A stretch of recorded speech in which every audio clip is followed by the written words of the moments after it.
Bonsoir, j'ai un venu assez nombreux, et plaidant. Vous avez peut-être lu le résumé que j'ai fait rapidement de la conférence que je propose. Donc je vais vous parler en fait des réacteurs du style liquide, un peu de thorium, assez peu. Mais avant de commencer, j'aimerais quand même vous expliquer pourquoi il est nécessaire de s'intéresser à ce type de réacteur. Et donc je commence par quelque chose qui n'est pas dans vos vues. C'est comme ça. Euh, et en fait, le problème, c'est le problème de consommation énergétique lié au changement climatique. Qu'est-ce qu'il faut faire pour lutter contre le changement climatique? Quelles solutions on peut apporter? Et je vais essayer de vous montrer un petit scénario qui est extrêmement simpliste, que j'ai fait au début des années 2000, un peu repris ici, et qui vous montre l'étendue du problème et la solution qu'on peut apporter. Vous allez voir ensuite comment se situe ce que je raconte après à l'intérieur de tout ça. Et pour vous expliquer ça, je vais d'abord vous dire qu'est-ce que c'est que l'énergie consommée en rouge sur le monde et le pointeur. Je ne pas. C'est pas grave. Donc j'ai dit en fait que l'énergie qu'on va consommer à un moment donné, je l'ai appris, je peux voir si c'est possible.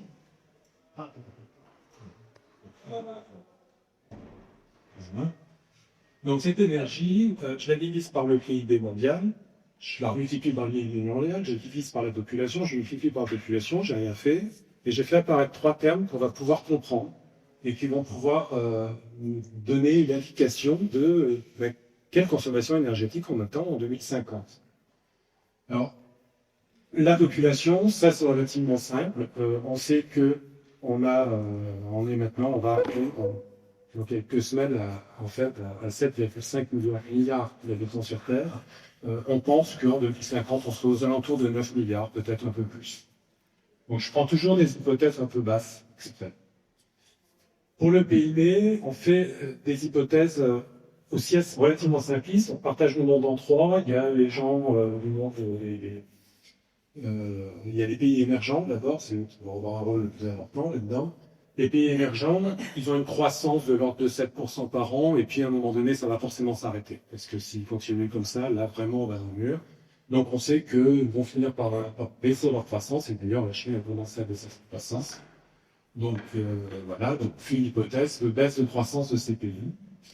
Ça fait quand même au niveau consommation énergétique. En fait, PIB par habitant, ça fait un facteur 4 dans la période. Une période, c'est 2010 à 2050, donc c'est 40 ans.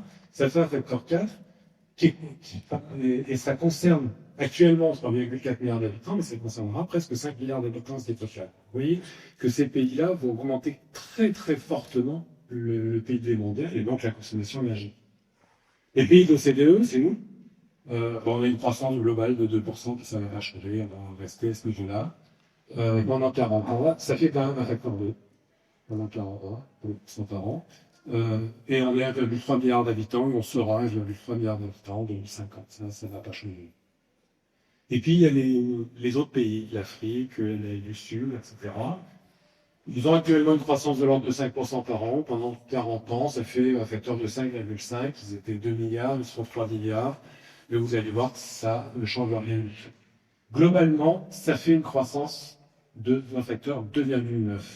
Ce qui veut dire que si vous prenez PIB par habitant par le nombre d'habitants, la consommation énergétique est censée augmenter d'un facteur 3,8 d'ici 2050. Heureusement, il y a le premier terme, l'énergie divisée par le PIB, on appelle efficacité énergétique. Ça a un peu à voir avec les économies d'énergie. Et ce terme-là, en fait, voilà comment il évolue au cours du temps pour différents pays. Vous voyez qu'il décroît très très vite pour la Chine. Il décroît pour à peu près tous les pays. Et au niveau mondial, c'est le pointillé vert. Il y a une décroissance régulière, c'est-à-dire que pour faire la même chose, on consomme moins d'énergie. C'est ça que ça veut dire. C'est l'efficacité énergétique. On a eu un gain de 1,4% en moyenne sur les 30 dernières années. Si on extrapole ça, dès qu'on va l'extrapoler, ça va nous faire une amélioration de 50 à 60% sur les 40 ans. Donc finalement, on arrive à un facteur à la fin de 1,7. vous avez la courbe historique, puis le scénario que je vous ai présenté, avec l'OCDE, puis en développement, le reste du monde. Vous voyez comment les choses sont parties. Surtout, ce qu'il faut voir, c'est que du coup, on va avoir besoin de 20 gigaoctets. Alors, l'unité, vous en foutez un peu, c'est 20. On va en avoir besoin de 20. En 2050, actuellement, en 2000, on en consommait 10. Donc, facteur 1,7 à partir de 2010. Donc, il va falloir augmenter notre production d'énergie. Et si on augmente notre production d'énergie, on peut continuer à le faire avec les énergies fossiles. Vous savez qu'actuellement, on fait 80% avec les énergies fossiles. On pourrait continuer. On vous raconte qu'il n'y a pas assez de ressources. C'est pas vrai. On a largement assez de ressources pour continuer encore pendant un siècle ou deux avec les produits carbonés qu'on peut trouver un peu partout sur la planète. Problème, le climat. Parce que là, si on continue, au lieu d'envoyer 35 milliards de tonnes de CO2 par an, on envoie 70 milliards de tonnes. Là, on va avoir un effet qui est vraiment monstrueux. Donc, il va falloir répartir cette demande énergétique dans les différents postes de production et essayer de ne pas trop utiliser les énergies fossiles. Alors, on va faire des hypothèses simplistes. On va dire, on va supposer qu'en 2050, on revient, les énergies fossiles seront utilisées au même niveau qu'en 2000. Donc, on revient à 2000. Ce qui est déjà trop, bien sûr. Mais voilà, on fait cette hypothèse-là. Et puis après, on se dit, le reste, on va le répartir entre le nucléaire et les renouvelables. Bon, c'est d'abord d'apparaître le nucléaire. Donc, toujours pas. Souvent, il y a une opposition entre ces deux. Il faut faire tout renouvelable, il faut faire tout nucléaire. Non, mais 50-50. On va faire 50-50. Alors là, il y a un grand tableau, et j'essaie de vous décrire un peu tout. Vous avez les différentes sources d'énergie, donc les fossiles, gaz, pétrole, charbon. La biomasse traditionnelle, c'est essentiellement du bois, c'est des gens qui chauffent au bois et qui font la cuisine au bois, c'est plutôt dans les pays en plein développement. L'hydraulique, le nucléaire, et puis les nouveaux renouvelables, c'est solaire et éolien, mais aussi biomasse, biocarburant, etc. Géothermie, tout ça, il a... En 2000, vous avez les productions qu'on avait sur ces différents postes. Vous voyez qu'on avait 10 gigatonnes, 100 gigatonnes, un milliard de tonnes d'équivalent pétrole. En 2014, vous avez les valeurs et vous voyez que les énergies fossiles, on est quand même passé de 8 à 11 dans cette période-là. Il y a eu que 14 ans entre les deux. Qu'on est déjà monté à presque 14 gigatonnes en 2014. Je vous dis qu'on sera à 20 en 2050. Donc, on est vraiment sur cette montée-là, voire un peu plus rapide. Et puis, je vous mets le scénario 2050 en disant on revient à 8 pour les fossiles. Et puis, je répartis un peu, j'augmente un petit peu la biomasse traditionnelle et hydraulique. Et puis, je mets 4,5 pour le nucléaire et pour les nouveaux renouvelables. Et qu'est-ce qu'on constate? D'une part, 8 gigatons pour les fossiles, c'est trop. En 2050, le but, c'est on ne peut pas dépasser les 2 degrés, si on ne veut pas dépasser l'augmentation de 2 degrés, il faut être largement au-dessus de ça. Donc, il faut faire de la capture et de séquestration de CO2. Et vous avez déjà remarqué que dans un premier temps, je vous ai mis des économies d'énergie en 50 à 60%, c'est énorme, l'efficacité énergétique. Là, je vous mets capture et séquestration du CO2 en quantité énorme, d'accord? Et je double la biomasse, je fais plus le doublement d'hydraulique, pour un facteur 7 sur les nucléaires, un facteur 60 sur les énergies renouvelables. Ces énergies renouvelables ont déjà fait en gros un facteur 60 dans les 20 dernières années. Il faut refaire encore un facteur 60 par rapport à ce qu'on a maintenant. Donc vous voyez que c'est énorme, aussi bien pour les renouvelables que pour la capture et séquestration du CO2 partout.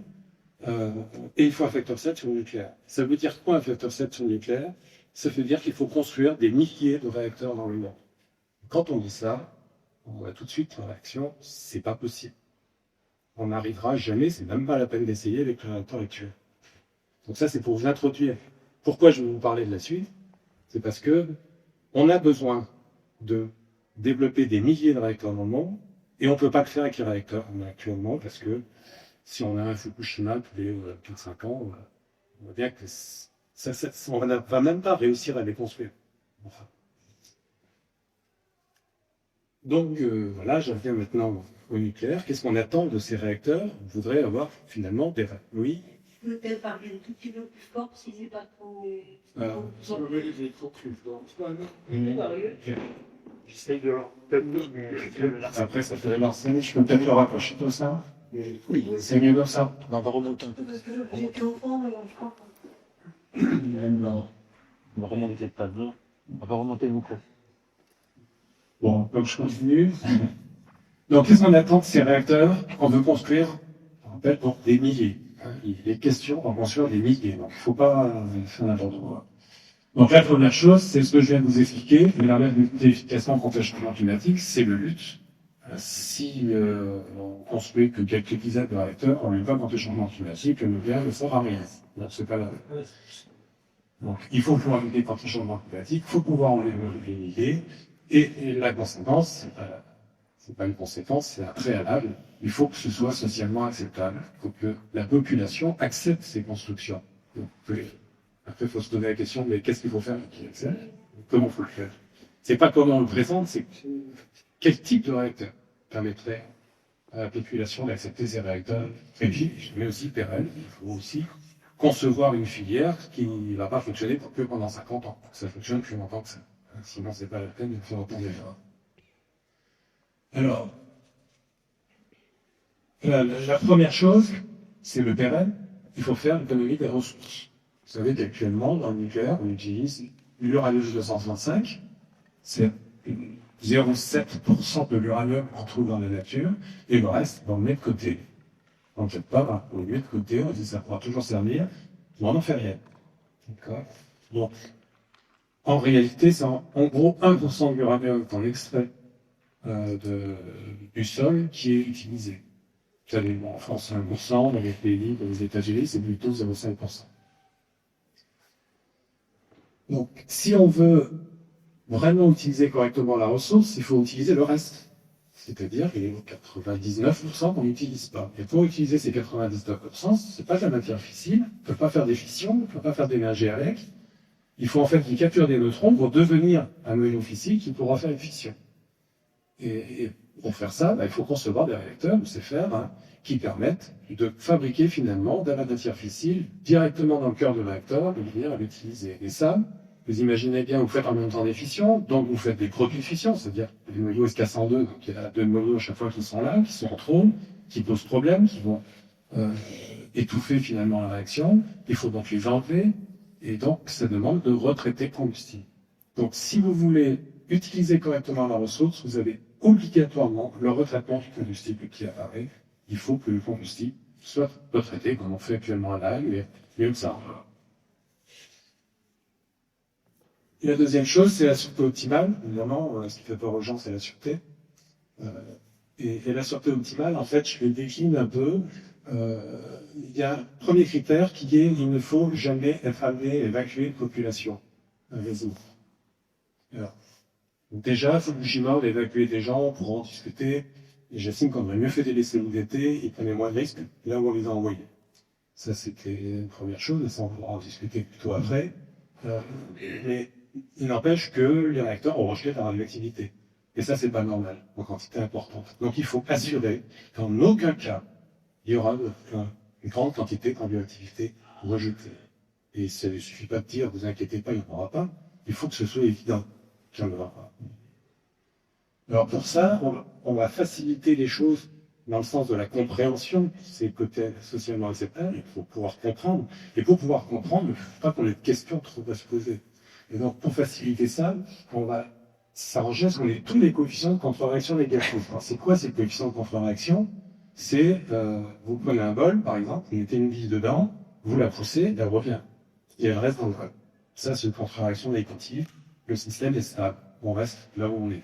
Condition de ne pas pousser trop fort, on va se tirer le bol. Si maintenant vous prenez un dôme et que vous mettez une bille dessus en équilibre, vous poussez un tout petit peu, elle part très loin, c'est une contre-réaction positive. C'est ce qui s'est passé à Tchernobyl, contre-réaction positive. On a vu ce que ça a donné. Donc il faut que tous les coefficients de contre-réaction soient négatifs, c'est-à-dire que quoi qu'on fasse sur le réacteur, quels que soient les pitchnets qu'on peut mettre dessus, aussi fort qu'on veut, le système revient dans son état normal, de manière totalement naturelle.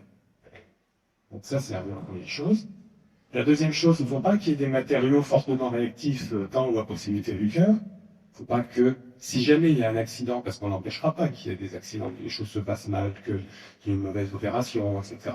Il ne faut pas qu'il y ait un suraccident, il faut que ça s'arrête là, que ce soit bien circonscrit, il ne faut pas qu'il y ait quelque chose qui a explosé, comme à Fukushima, l'hydrogène qui a été produit et qui a explosé.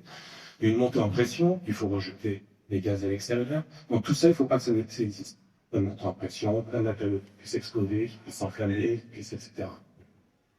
Donc en règle générale, c'est pas de risque de suraccident. Il ne faut pas qu'il y ait, qu'il puisse, quoi qu'il arrive, et que ça s'arrête là, et qu'il ne puisse pas y avoir de suraccident. En fait, c'est dans l'avènement, pour la population, c'est je vois comment fonctionne le réacteur et je vois pas ce qui peut y arriver de grave. J'ai pas de questions importantes en me disant oui, mais s'il se passe ça, non, on voit bien que tout va bien. C'est pas, bon, c'est ça qu'il faut arriver à faire. Je dis pas qu'on fait, je dis qu'il faut arriver à ça.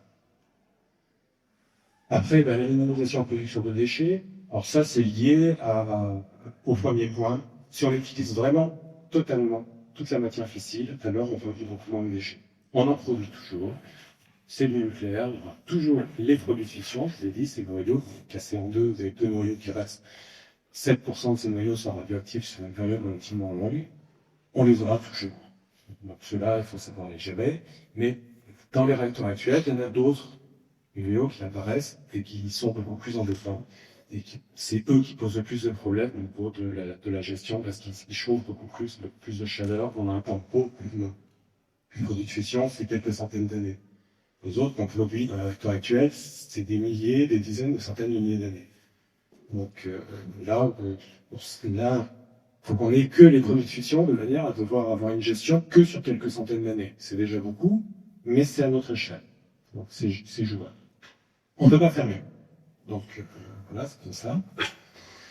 Alors je dis qu'il faudrait aussi pouvoir reprendre les activités des réacteurs actuels, c'est ces fameux noyaux dont je vous parle, et qui sont mal gérés dans les réacteurs actuels et qui font des déchets qui posent problème au niveau stockage, la façon de les stocker, la façon de les... Ça pose, en réalité, ils posent pas de problème s'ils sont bien stockés. Mais c'est eux qui dimensionnent les sites de stockage, par exemple, parce que les chauffent beaucoup, etc. C'est eux qui font le temps long. Donc si on pouvait les reprendre et les mettre dans les nouveaux réacteurs pour ne plus les avoir, donc se débarrasser de ces déchets en état actuels, ce serait très bien. Et puis il faut faire attention aux déchets qui sont les éléments de structure, parce que tout le réacteur, il y a des matériaux, ces matériaux émettent des neutrons, il y a des réactions nucléaires, donc on produit des noyaux radioactifs, il faut faire attention à ce qu'on produit et que ce soit que des noyaux puissent gérer facilement. Résistance à la prolifération, bon pour moi c'est un faux problème, mais je suis obligé d'en parler, parce que c'est un truc très important pour les Américains, c'est ça régesse qu'on ne puisse pas faire une bombe avec la matière fissile pour fabriquer dans le cœur. Il dit qu'il faut fabriquer la matière fissile dans le cœur, avec cette matière fissile, et éventuellement on peut faire une bombe. Donc il faut rendre les choses tellement compliquées pour faire ça que c'est plus facile d'enrichir l'uranium naturel. Donc ce qu'a voulu faire l'Iran ces dernières années, c'est ce qu'a fait le Pakistan plus facilement. Et puis compétitivité économique, évidemment, il faut que ce soit pas trop cher. Donc bon, c'est assez évident. Alors, maintenant je vais vous parler de combustible liquide. Alors pourquoi je vous parle de combustible liquide? C'est parce que bon, on a vu tout ça, on s'est dit il faut qu'on construise des meilleurs réacteurs, il faut qu'on respecte tous ces critères-là. Les réacteurs qu'on a sur le marché, ben, ils ne respectent pas. Les réacteurs actuels ne respectent pas. Les RNR, ces fameux réacteurs Phoenix, Super Phoenix, sont très bons réacteurs, mais ils ne sont pas socialement acceptables. On voit bien, il a fallu faire le Super Phoenix alors qu'il marchait très bien. On a du mal à construire un nouveau réacteur de ce type-là. Donc voilà, il y a un problème, et donc ça ne tient pas la route. Donc il faut concevoir autre chose, et il y avait une autre filière qui avait été étudiée au tout début du nucléaire, qui était le combustible liquide. Et donc on s'est dit, allez, pourquoi pas, regardons ce que ça donne, et voyons ce que ça peut faire. Donc il s'agit d'une étude académique faite au CNRS, par des chercheurs CNRS, des physiciens, qui se sont posés ce genre de questions. Alors quels sont les avantages d'un combustible liquide? D'abord, c'est l'homogénéité du combustible. Alors ça va pas trop vous parler à vous, mais pour un exploitant, ça parle énormément. Vous savez que les réacteurs actuels, on les arrête tous les ans, tous les 18 mois, on change le combustible à l'intérieur, mais c'est des assemblages qu'on met à l'intérieur, et ces assemblages, il y a tout un plan de chargement qui est extrêmement compliqué à mettre en œuvre pour les mettre au bon endroit, que chaque assemblage voie le même nombre de neutrons pendant tout le temps où il reste à l'intérieur.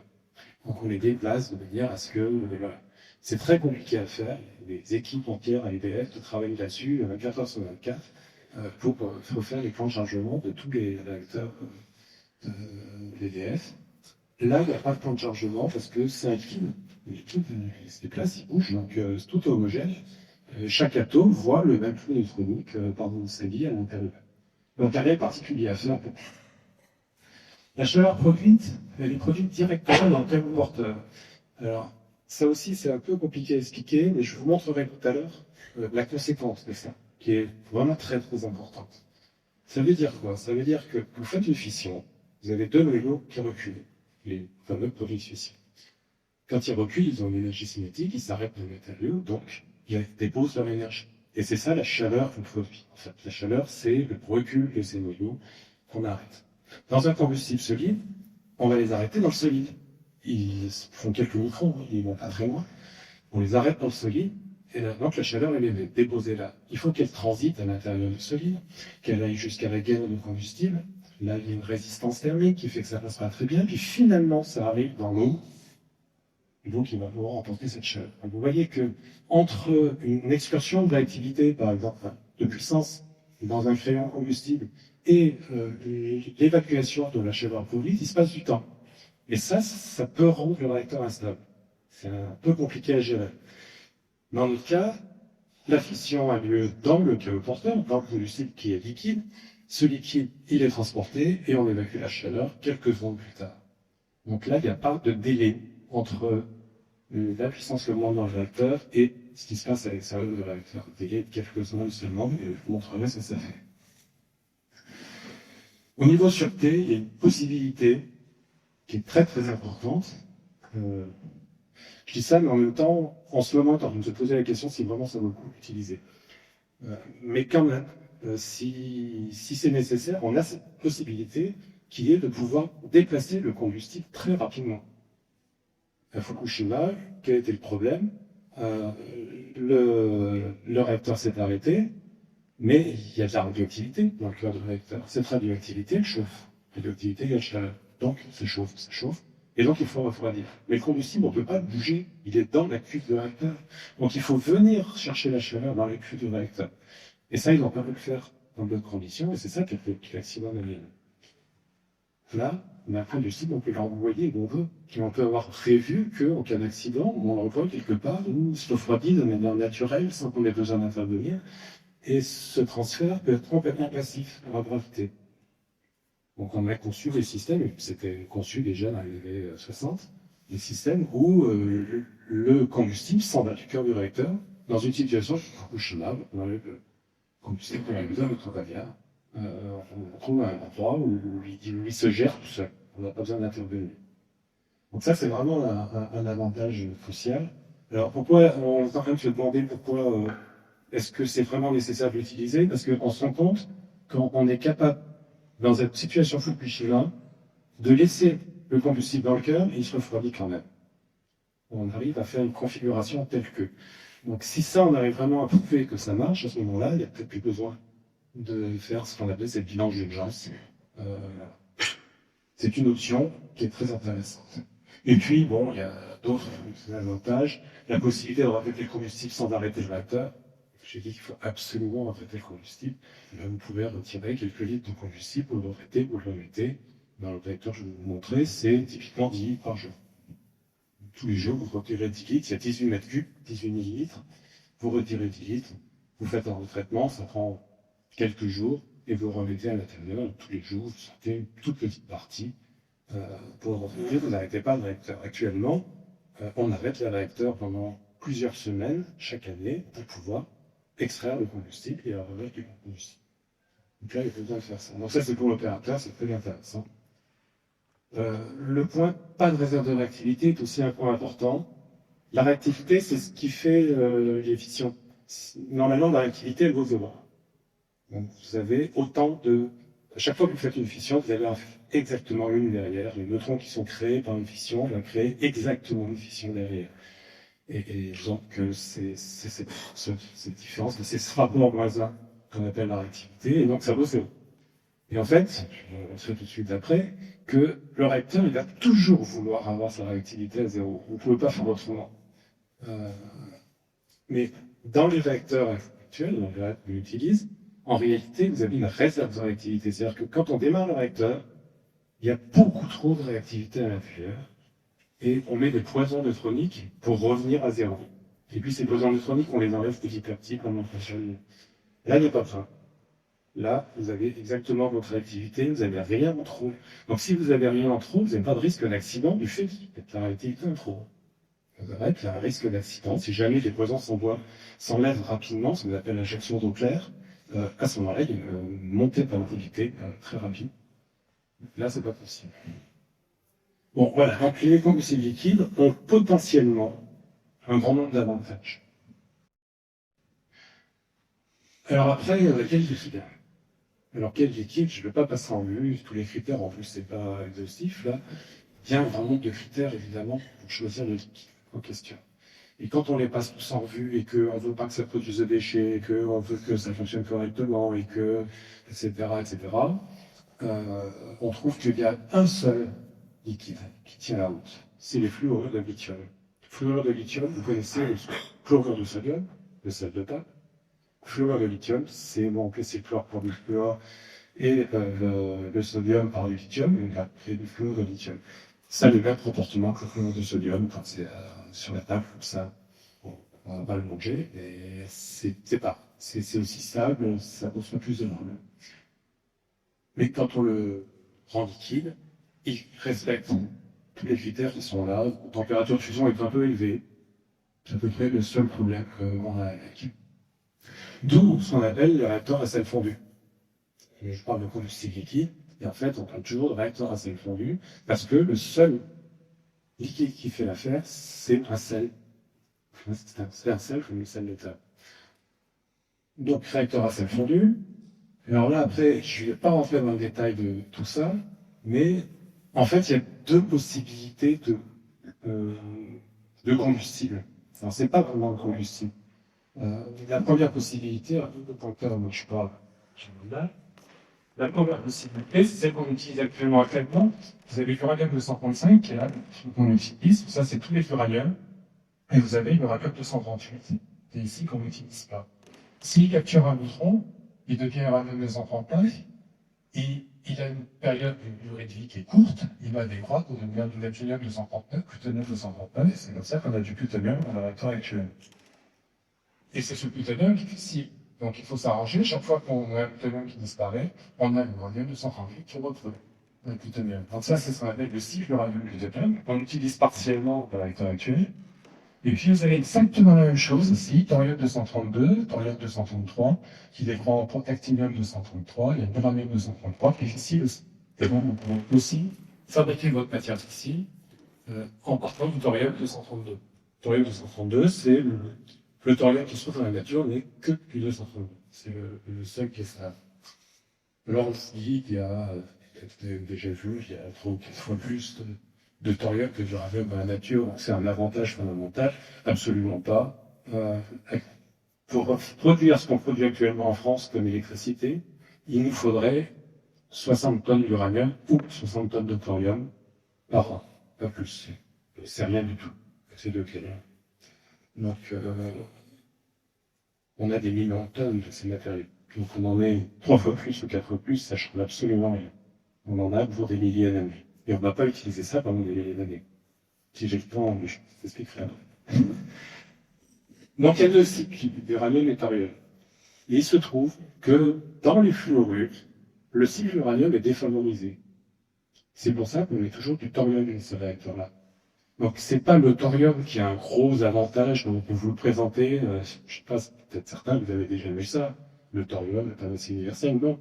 C'est seulement parce que il est mieux adapté pour les combustibles. Mais on peut quand même utiliser l'uranium, c'est moins bien, tout simplement. Donc, du coup, on utilise assez le thorium. Mais c'est parce que ça marche mieux, c'est tout. Alors, les réacteurs à sel fondu, je vous fais un rapide historique. C'est les Américains, évidemment, qui ont étudié ça.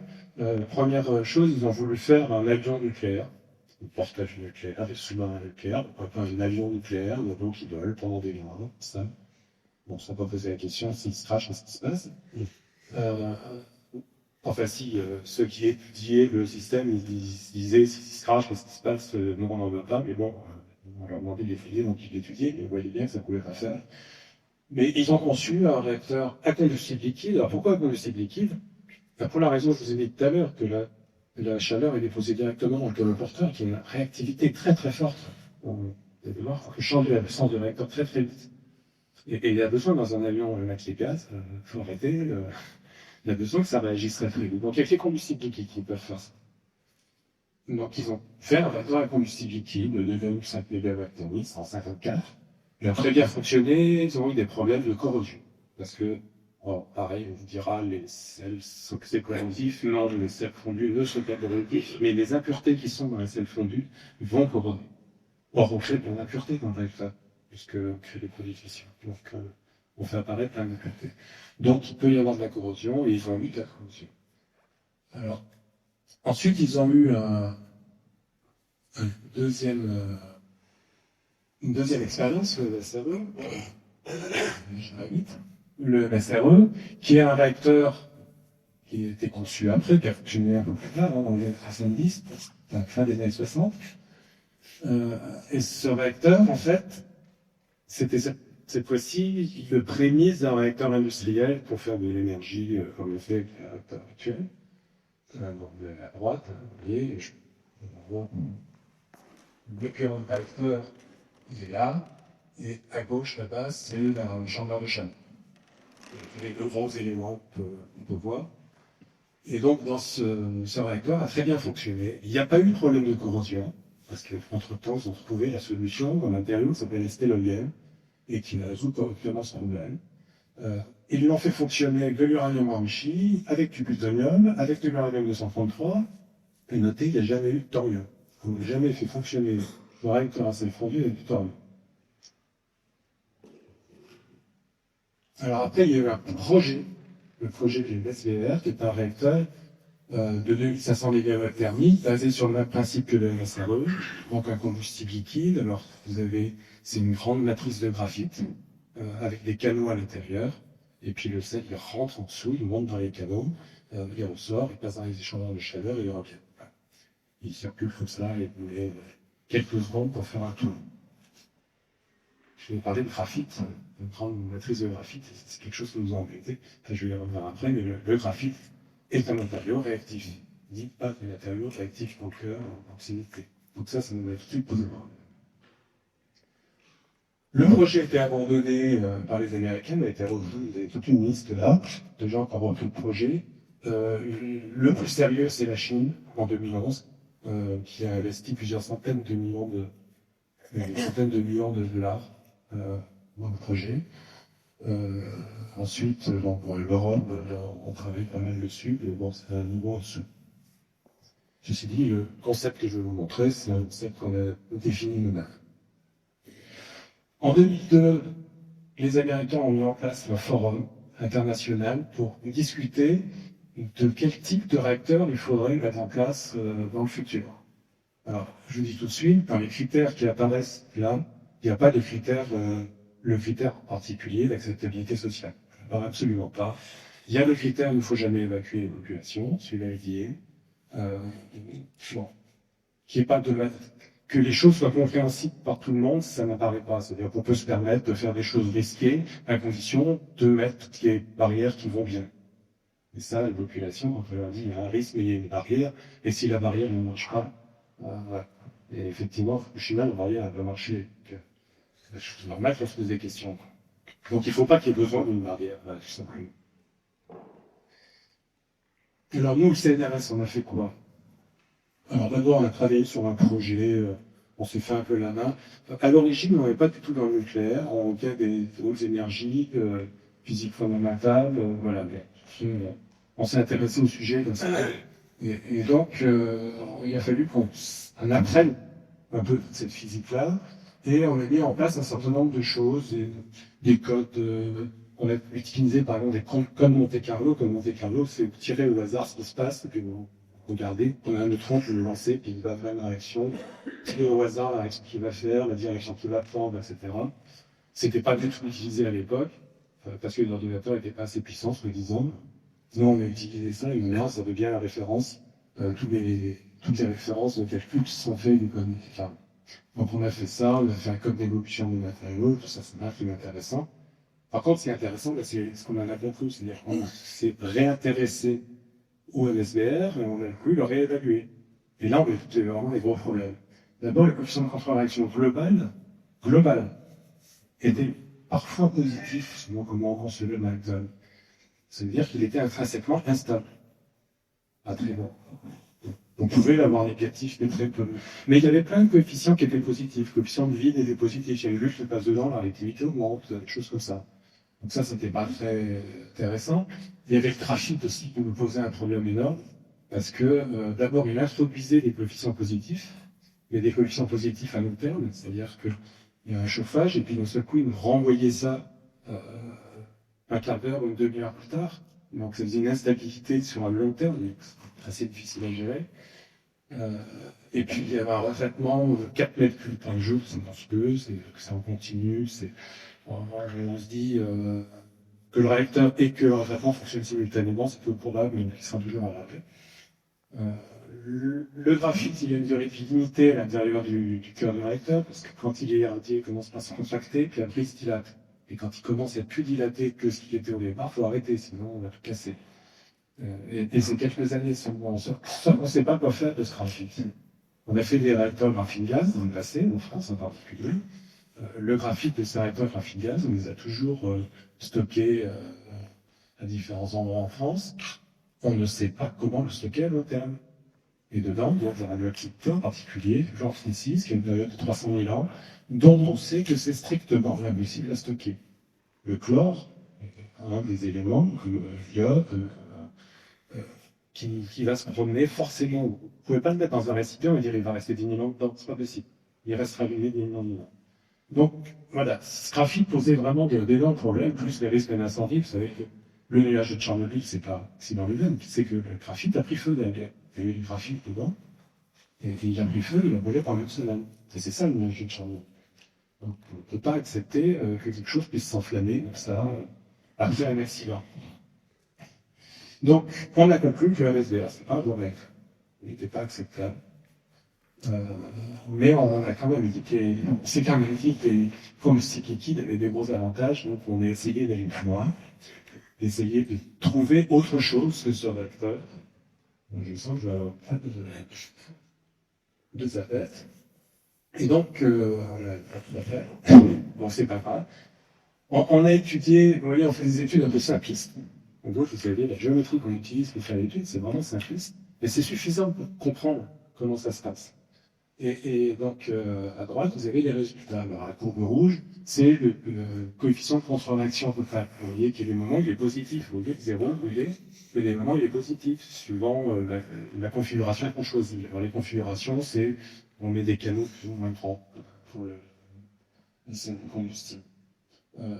Le taux de régénération, c'est combien on produit de matière fissile dans le cœur du réacteur.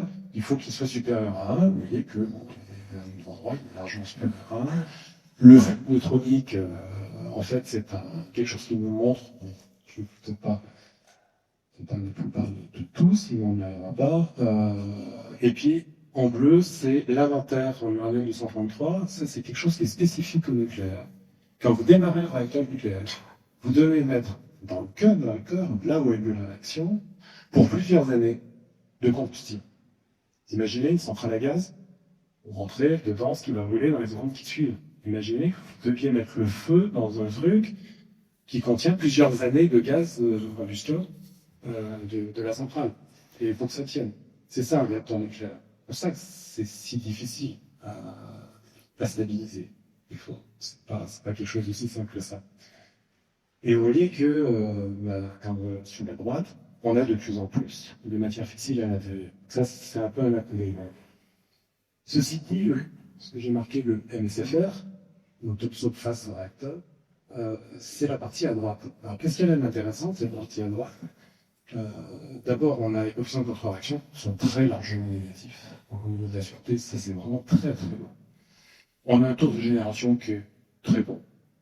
Mais comme on a besoin de beaucoup d'hydrogène de sang pour démarrer, ça se compense. Et c'est bon, ça marche. Mais surtout, c'est ce point-là qui est intéressant. Je vous ai dit qu'on a un gros problème avec le graphite.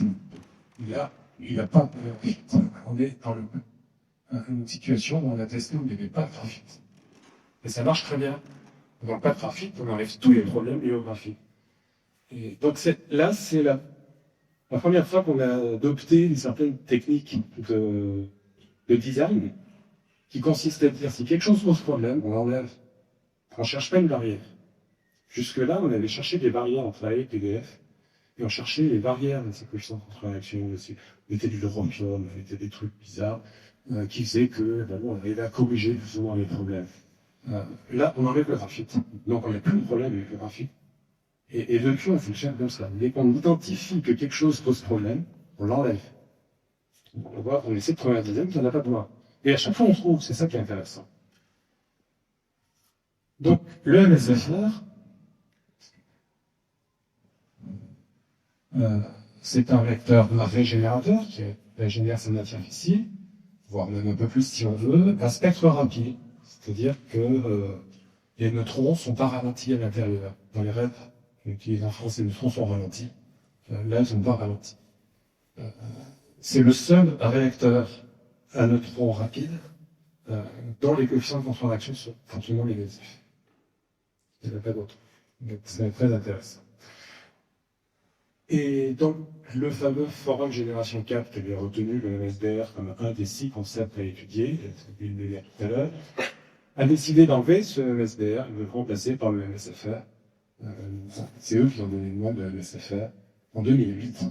Alors souvent on me pose la question, mais c'est vachement bien ce truc-là, mais pourquoi on l'avait fait en 2008? C'est bien même 10 ans. Ce n'est normal qu'on n'ait pas encore beaucoup de choses qui se font. Donc il nous demande d'étudier un peu mieux un certain nombre de problèmes sur le caractère, c'est d'ailleurs ce qu'on est en train de faire. Alors à quoi il ressemble? C'est ça.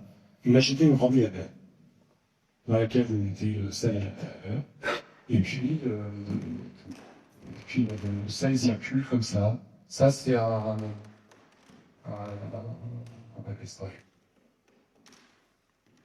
une couverture fertile. C'est un endroit où on a un autre sel qui contient des thorium et qui produit l'uranium 233, mais dans laquelle il est très efficient. C'est pour assurer la régénération. On a de ça pour assurer la régénération. Et puis le sel qui passe dans des bombes, là, ici, la bombe, ne change pas de chaleur. Et donc après, la chaleur est envoyée vers un circuit de conversion pour produire l'électricité. Le principe, ça c'est le principe, est très simple, il est comme ça. Et vous voyez qu'il y a un reflètement journalier de 10 à 40 fois par jour. 48, c'est si on veut surgénérer une matière claire, c'est-à-dire si on veut démarrer le réacteur, si on veut juste régénérateur, 10 litres c'est suffisant. Et puis vous avez, vous voyez, des bulles à l'intérieur. Ces bulles, c'est pour nettoyer le sel. Donc c'est exactement la même chose que dans l'atmosphère, vous savez, quand il n'y a pas plus depuis longtemps, l'atmosphère a un peu trouble avec des poussières dedans, puis il pleut, et d'un seul coup l'atmosphère est très nette. Tout simplement, toutes ces poussières ont été entraînées par les gouttes de bulles. Puis là, on fait la même chose en pensant à ces bulles qui entraînent les poussières qui sont dans le sel et qu'on va les récupérer. Alors, c'est pareil, ces bulles nous posent un peu parfois des problèmes, pas de sûreté, mais des problèmes de design, en fait. Et on est en train de se demander si on ne va pas carrément les enlever, si on ne peut pas se ressentir autrement. Donc, ça, on va le regarder. Et donc, le dessin, si on n'a pas vu déjà les dessins G4, les 6 concepts, donc on doit créer un nouveau dessin pour mettre dessus, où vous voyez le cœur de réacteur, là, et puis le système de vitrage, si jamais on a besoin d'une marge d'urgence, de placer en dessous. Alors un dessin un peu plus réaliste, qui n'est pas très ancien, mais qui est déjà un peu obsolète, c'est pas grave. En fait, il y a un problème qui nous embêtait. Je reviens à ça d'avant. Ce qui nous embêtait, c'est ça. C'est le tuyau. Vous faites les tuyaux, il y a un liquide qui circule à l'intérieur. S'il y a un plombier dans la salle, c'est que ça va fuir. Forcément, le jour ou l'autre, ça va fuir. Et donc, c'est le combustible qui fuit, ça fait mal. Donc, on voulait supprimer ces tuyaux, et donc, on a fait un design qui est très différent, mais ça revient au même.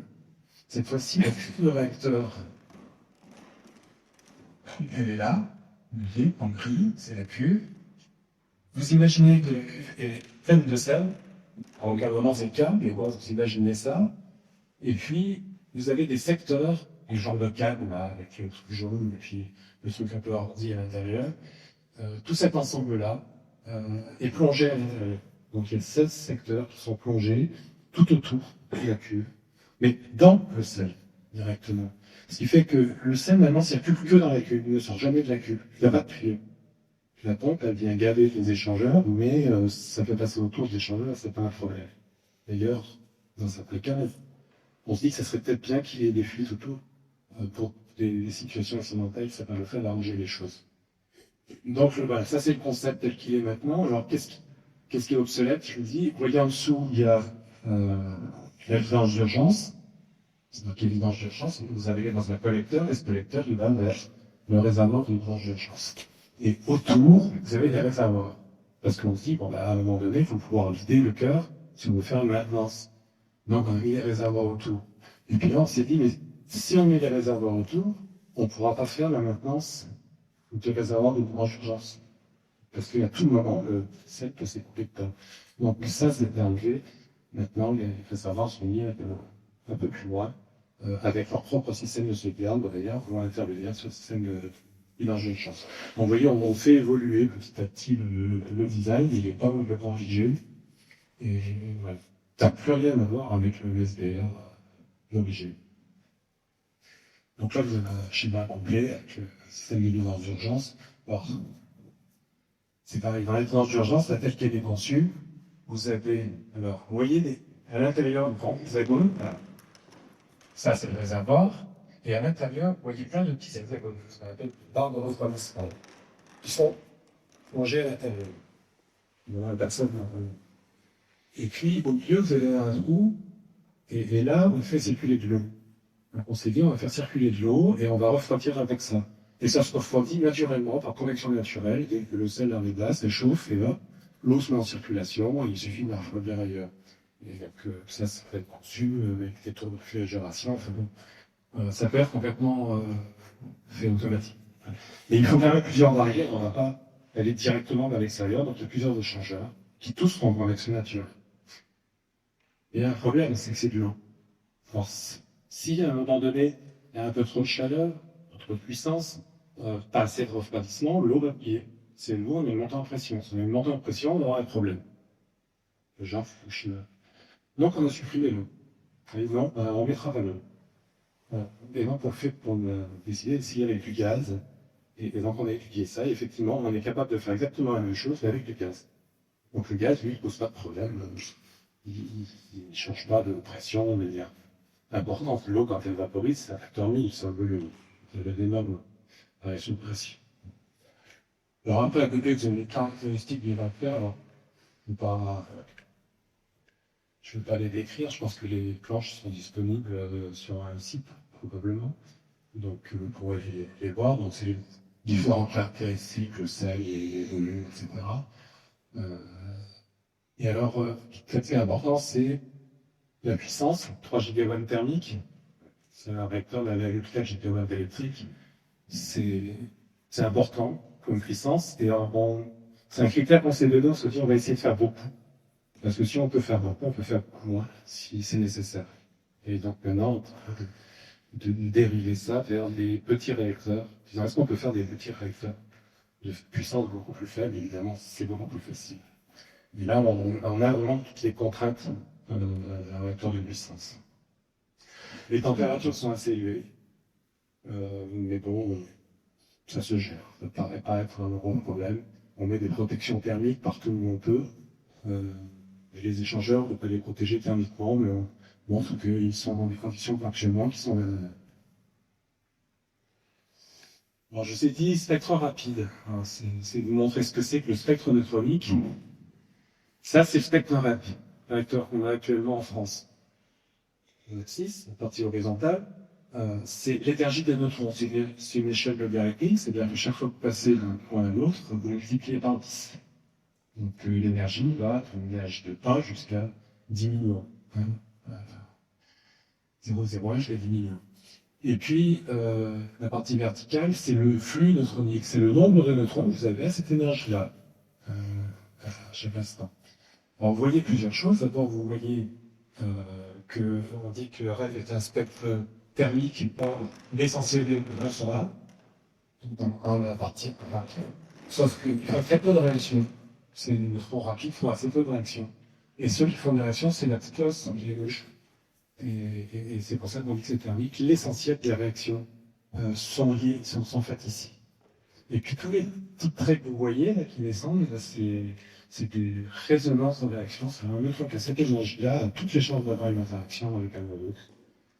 Une probabilité très très grande qu'il n'y a pas de neutrons à cette énergie-là parce qu'ils disparaissent immédiatement dès qu'ils ont cette énergie.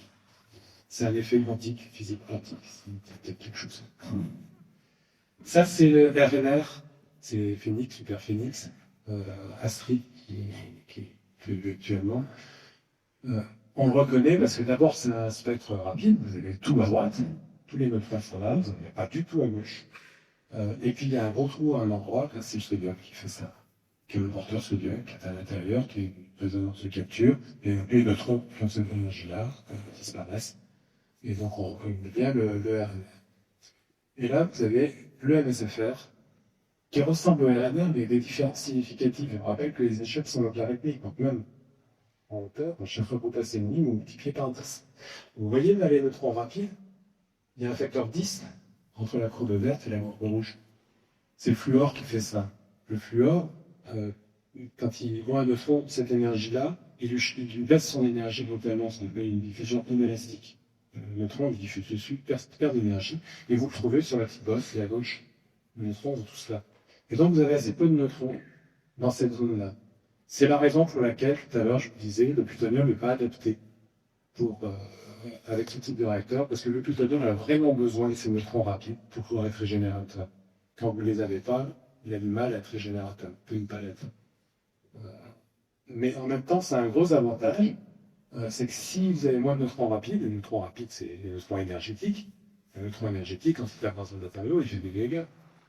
Et là, vous allez avoir beaucoup moins de dégâts sur les matériaux. Là, un facteur entre le dégât aux matériaux dans un réacteur type Super Phoenix et un réacteur de type MSFR, c'est là un facteur 7 sur les dégâts aux matériaux. C'est-à-dire que les matériaux vivent 7 fois de l'autre. C'est pas négligeable du tout, et c'est grâce à ce truc qui est là. Entre autres, et aussi le fait qu'il n'y a pas de matériaux dans le cœur de réacteur directement, c'est que autour. Alors comment on pilote ce type de réacteur? Vous avez peut-être remarqué que je vous présente le réacteur et puis il n'y a rien. Il n'y a même pas une barre de commande, il n'y a pas une barre d'arrêt-régence. Effectivement, il n'y en a pas. C'est pas parce qu'on n'a pas dessiné. On n'en met pas. Alors ça, c'est une grande discussion qu'on a avec les autorités de sûreté. Il nous faut des barres d'arrêt-régence. Et nous, on leur répond, mais c'est un risque. Parce que si jamais vous les utilisez mal, là, c'est une réserve de réactivité. Donc, ça introduit un risque. Or, on n'en a absolument pas besoin. Donc, je vous montre pourquoi. C'est quand on pilote le réacteur. Alors, vous avez 3 courbes. En bas, c'est la puissance de réacteur. Il a une certaine puissance. Il est à 125 watts par centimètre cube. Puissance normale. Sa réactivité, et on en a parlé un peu tout à l'heure, ça vaut 0. Donc, là, sa réactivité est 0, pas de problème. Et puis, il a une certaine température. Donc là, il est à 900 K, température en Kelvin, pas grande importance. Le réacteur est en train de fonctionner. Puis à un moment donné, on a envie d'extraire un peu plus de puissance de ce réacteur. Qu'est-ce qu'on fait? Tout simplement, on fait tourner un peu plus les turbines. On demande plus à l'extérieur de chaleur. On fait tourner le circuit intermédiaire qui évacue la chaleur un peu plus vite. Et donc, du coup, il va extraire plus de chaleur. Alors, s'il extrait plus de chaleur, la température va baisser. L'extrait de la chaleur va baisser la température. Et si vous baissez la température, comme les coefficients de transformation sont négatifs, le réacteur, il va réagir tout de suite en augmentant sa réactivité. Je vous dis, elle est toujours 0, ça paraît transitoire. Donc là, la réactivité augmente. Et si la réactivité augmente, c'est-à-dire que vous avez, à chaque fission, vous faites plus que les fissions derrière. Donc, vous augmentez le nombre de fissions. Donc, vous augmentez la puissance. La puissance est en train de monter. Si la puissance est en train de monter, vous êtes en train de chauffer le combustible. Donc, le combustible va rechauffer.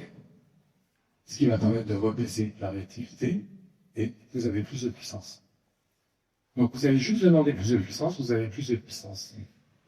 Regardez bien l'échelle, qui est aussi logarithmique en abscisse, donc en horizontale. Ça s'est passé en moins de 10 secondes. En moins de 10 secondes, vous avez 50% de puissance en plus. Il n'y a pas beaucoup de réacteurs, il n'y a aucun réacteur qui permet de faire ça, à part des réacteurs à gaz, et des chaudières à gaz, ou un barrage de faire ça. Donc ça, c'est vraiment quelque chose de très important. Et ça permet de dire que, au début, je vous ai dit, moitié-moitié, l'énergie renouvelable nucléaire. Ça peut être un bon support à l'énergie, aux énergies renouvelables intermittentes, solaire et photovoltaïque, qui, dans les puissances varient, il suit sans aucun problème ces puissances-là. Si les énergies renouvelables baissent, ben, elles montent, et puis si elles augmentent, elles descendent. Et ça se fait, alors on montre que ça se fait sans fatigue, quasiment, sans fatigue de matériaux. Donc il n'y a pas de coût à ça. Et c'est vraiment, il n'y a aucune action pour le faire. Alors si, en réalité, on change de vitesse des pompes, et les pompes on les fait circuler plus ou moins fort, de manière à changer la vitesse de circulation du sel combustible et du sel intérieur. Donc du sel qui évacue la chaleur. On pourrait faire la même chose en sens inverse, on passer la puissance. Et donc, déjà, la réactivité revient systématiquement à zéro. Ça, c'est on ne peut pas échapper à ça. Et il faut éviter que la température, et à un moment donné, la température monte. Il ne faut pas qu'elle devienne trop élevée, sinon les feux réacteurs, et à ce moment-là, ça se passe comme ça bien sûr. Donc, il faut s'assurer qu'on n'est jamais dans une situation où ça se passe mal. Ou, je ne l'ai pas dit, mais il ne faut pas que la réactivité monte trop non plus, mais je vais vous le montrer juste après. Alors, ce que je viens de vous montrer, c'est des simulations très simplistes, qu'on appelle cinétiques point. C'est très simpliste parce qu'on oublie toute la géométrie du règle à faire. Et ça marche très bien. Mais quand même, on a eu envie de vérifier mieux. Donc on a développé des codes avec du couplage neutronique thermohydraulique, c'est-à-dire qu'on gère simultanément à chaque temps, qui sont très courts, dans la microseconde, on regarde, simultanément comment le fluide se déplace, se chauffe, se dilate, et en même temps comment la neutronique évolue. Et ça, c'est un code qui a été développé par un ténor chez nous, qui est vraiment très original, qui a vraiment une précision très très importante. On a montré sur d'autres systèmes. Et on regarde comment on peut passer de 1 GW à 3 GW en 10 secondes. Donc 10 secondes, c'est quand même rapide. Alors, si ça me vient là. Alors, qu'est-ce qui se passe?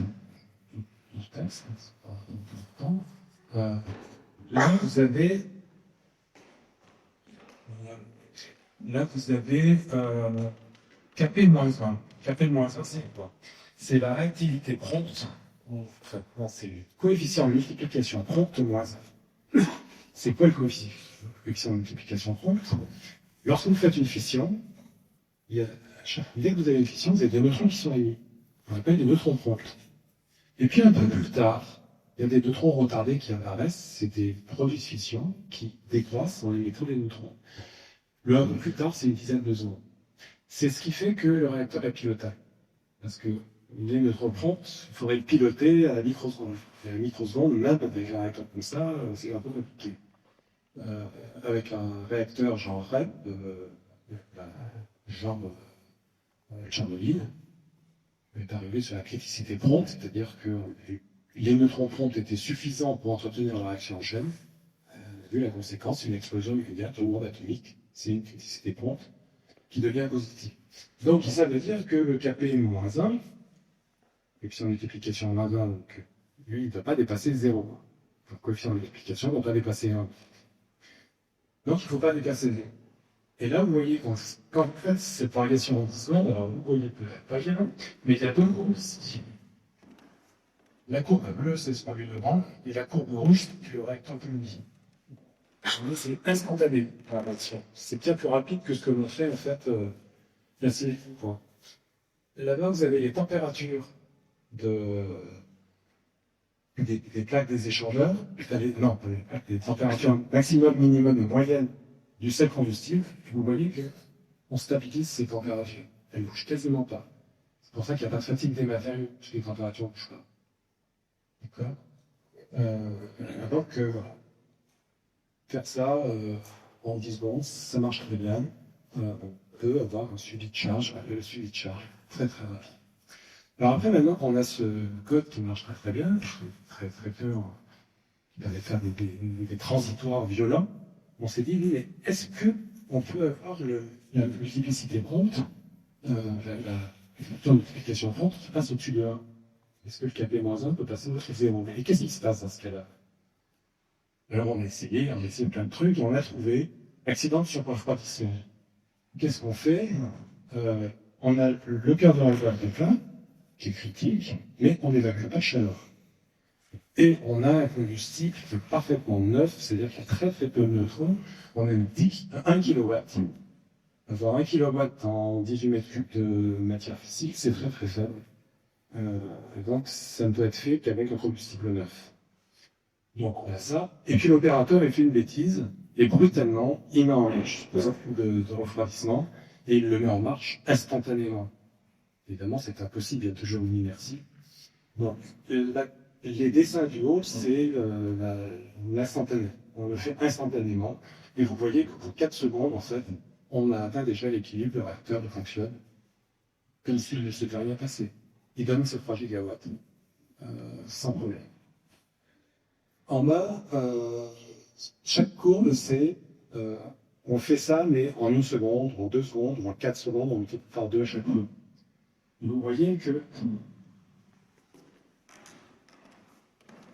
ici, 0 sur 4-1, vous passez au-dessus de 0. Donc on a une 30.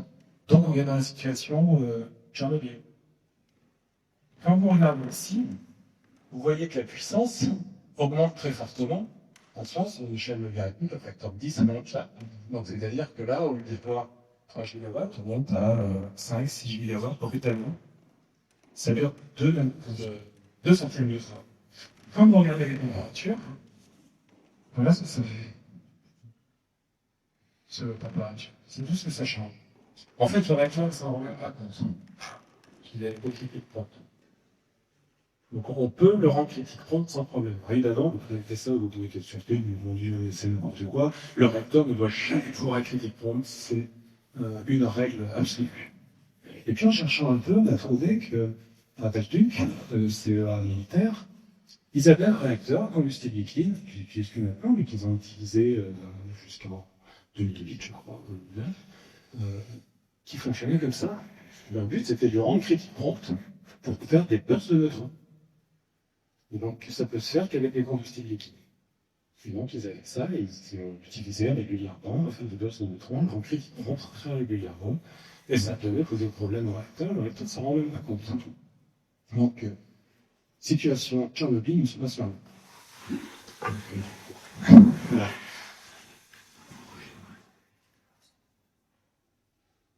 Alors, je ne sais pas. Maintenant, on va faire des choix. C'est bon, je parle, c'est ça? Oui. Donc, je vais sauter toute la partie disponibilité de la matière ici, je vais parler. Ah, c'est bien. Oui, il y a beaucoup de choses là-dessus, mais éventuellement, la discussion va en revenir. Mais je ne ferai pas de ça. Juste une planche plate. On est en train de concevoir un nouveau type de réacteur. Très bien, je vous explique qu'il est parfait, tout va très bien. On ne va pas utiliser ça pendant des millénaires. Alors vous avez des gens qui vous disent on va vous faire de l'énergie pendant 10 000 ans. Oui, on a le combustible pour faire pendant 10 000 ans, voire même pendant un million d'années. Mais dans quelques centaines d'années, on va faire autre chose. Est-ce que la fusion va marcher? Est-ce qu'on va être capable d'extraire l'énergie du vide? Est-ce que, je ne sais pas, tant qu'on ne va pas utiliser cette technologie pendant 10 000 ans, il n'y a pas de raison. Donc à un moment donné, on va se mettre. On va passer à autre chose. Et on va avoir déployé des milliers de réacteurs. Dans ces milliers de réacteurs, il y a du combustible. Et ce combustible, eh ben, quand on arrête le réacteur, c'est un déchet. Puisque on ne produit pas de déchets parce qu'on réinjecte dans le cœur du réacteur en permanence tous ces déchets, et si on ne réinjecte plus, on fait des déchets.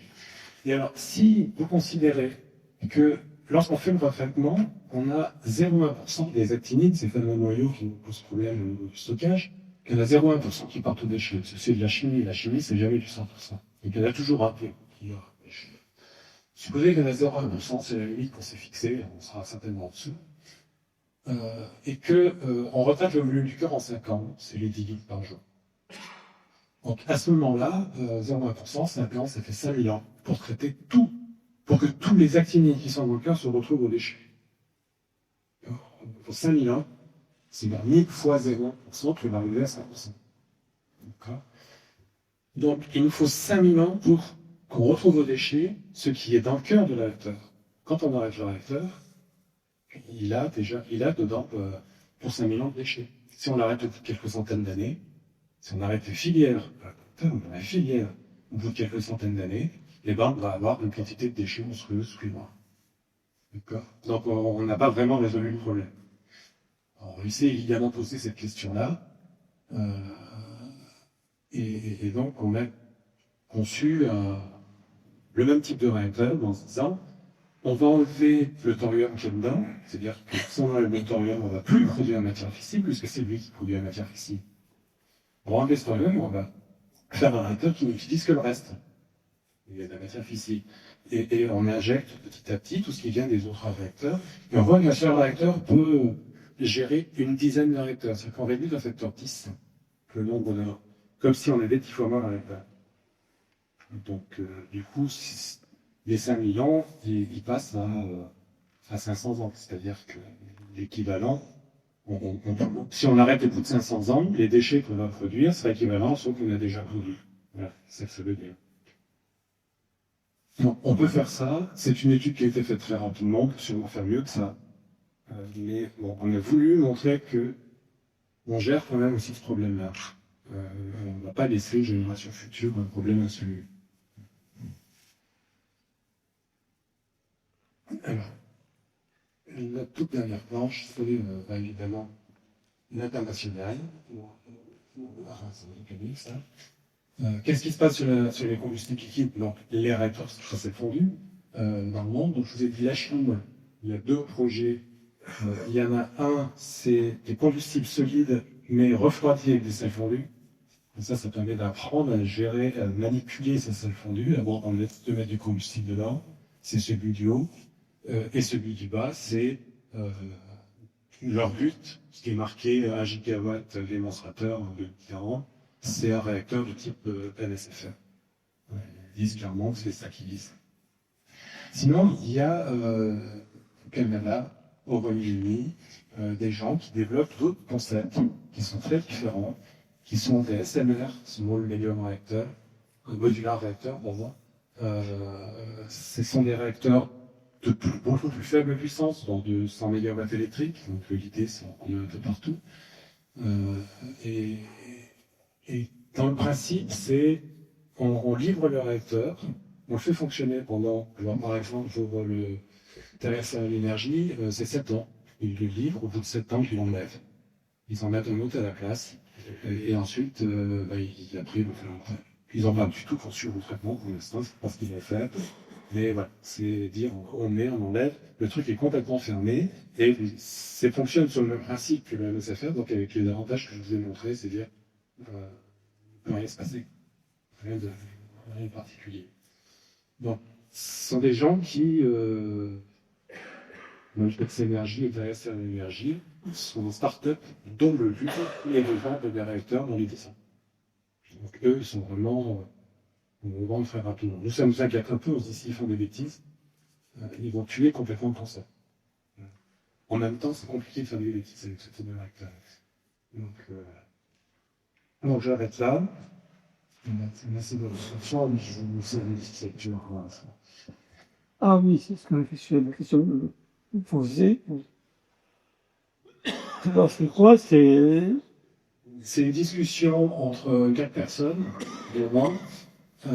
Michel Châtelier, c'est un spécialiste de la fusion. Patrick Criqui, c'est un économiste. Sylvain Suet, c'est un journaliste scientifique que vous connaissez peut-être, la science au carré sur Internet, c'est un journaliste de l'UA. Et donc on a eu une discussion pendant toute une journée, quelqu'un a retranscrit la discussion, donc ça fait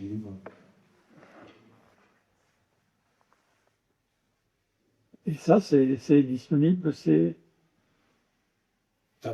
suffit de taper Le fier, c'est le nom pour le futur sur Internet. Vous pouvez trouver, il est sur Amazon.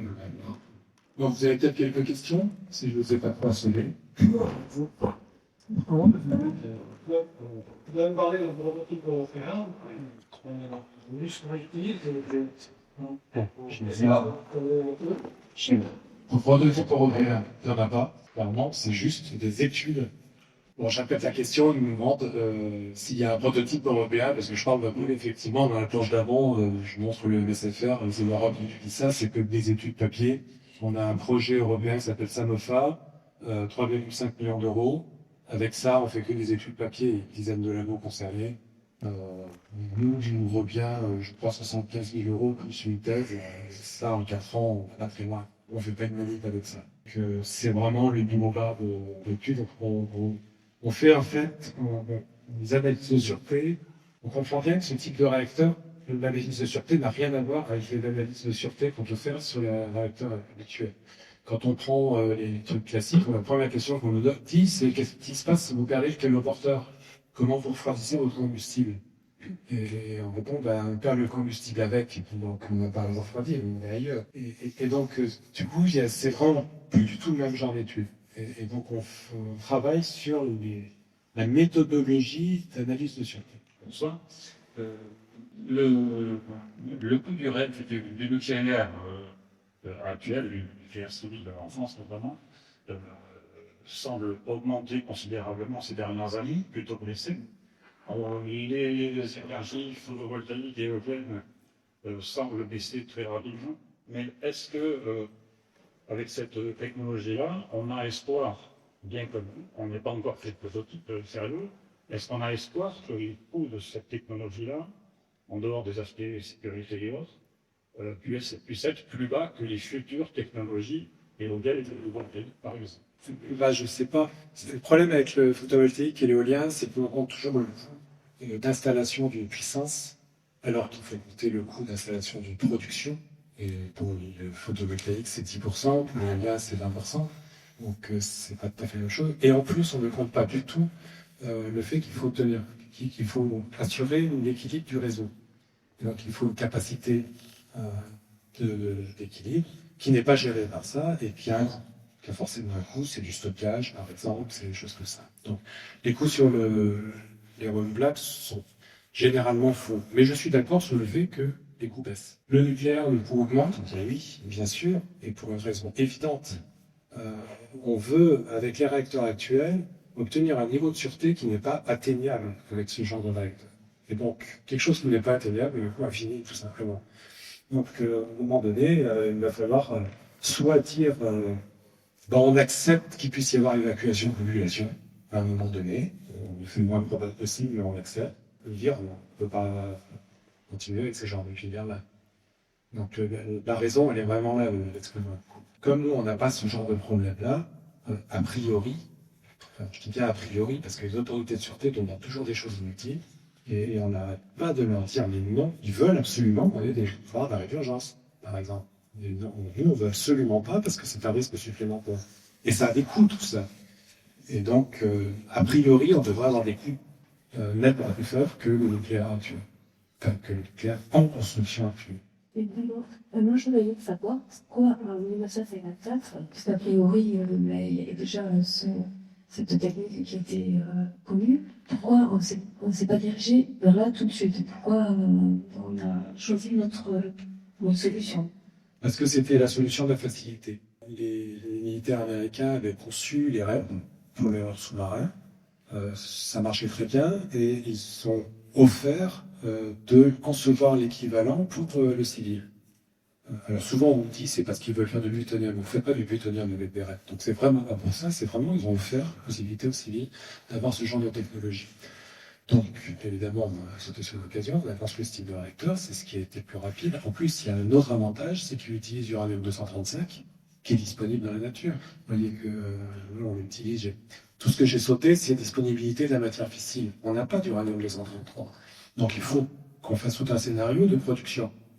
Donc, en 54, dans les années 50-60, c'était trop compliqué à faire. C'était quand même le plus simple de démarrer avec ça. Et après, c'est naturel. À partir du moment qu'on utilise du radium-235, on a du radium-238 marqueur de réacteur, donc on produit du plutonium. Puisqu'on a du plutonium, on va faire une filière avec le plutonium. Donc voilà, c'est naturel. L'industrie, elle va dans la direction la moins chère, tout simplement. Oui, bonsoir. Merci pour votre exposé. J'avais une petite question. Donc, le combustible que vous utilisez, est composé de lithium. Et le lithium, c'est un élément assez rare, je crois.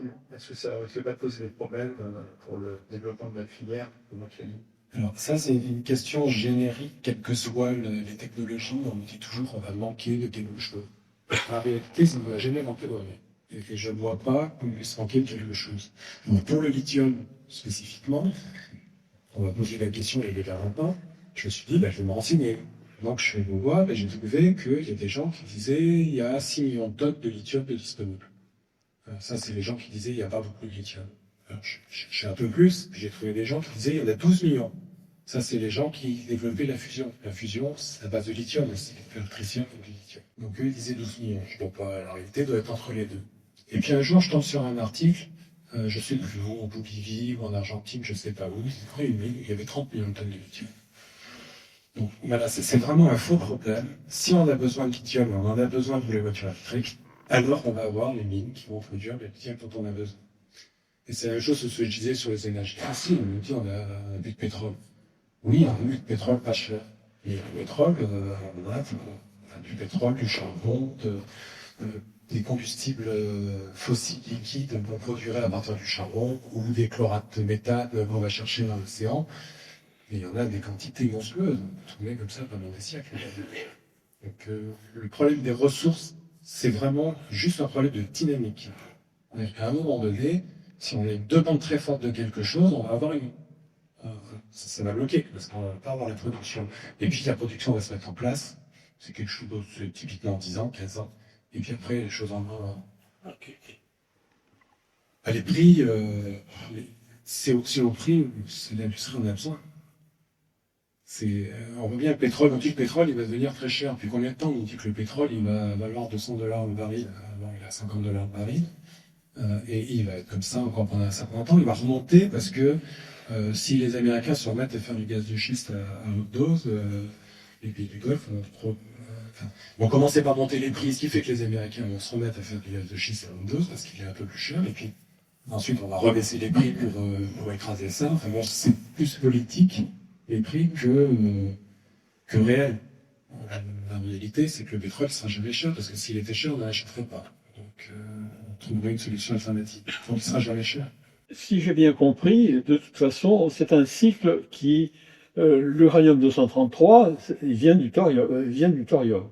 Donc, c'est un cycle où on introduit du thorium au départ, sous forme, tout le temps. Tout le temps. Le combustible, c'est du thorium. Le combustible, c'est dans le le réacteur, là, on met 3 kg de thorium par jour. C'est ça. Donc, le combustible, c'est finalement fondamentalement le thorium. Le thorium. C'est pas lui qui produit l'énergie, mais c'est lui qui. Non, enfin, faut comprendre, on a un peu de mal à tout faire. On n'est pas nombreux, on est 2 permanents, pour tout dire. Tout ce que je vous ai présenté, c'est fait avec 2 permanents, un bénévole. J'ai un ancien chimiste métallurgiste qui est à la retraite depuis 10 ans et qui travaille un peu avec nous, un thésard, et puis voilà, et c'est avec ça qu'on fait tout ce que je vous ai présenté. Donc on ne peut pas en plus écrire des bouquins, voilà, on n'y arrive pas. En plus on produit énormément de documentation, mais pour les IEA, pour les autorités de sûreté, et donc pour le grand public, malheureusement, à part les conférences. Tu as enregistré la conférence? Vous ne voyez pas d'inconvénient? Aucun. Il y a plusieurs. On peut trouver sur Internet plusieurs conférences que j'ai données.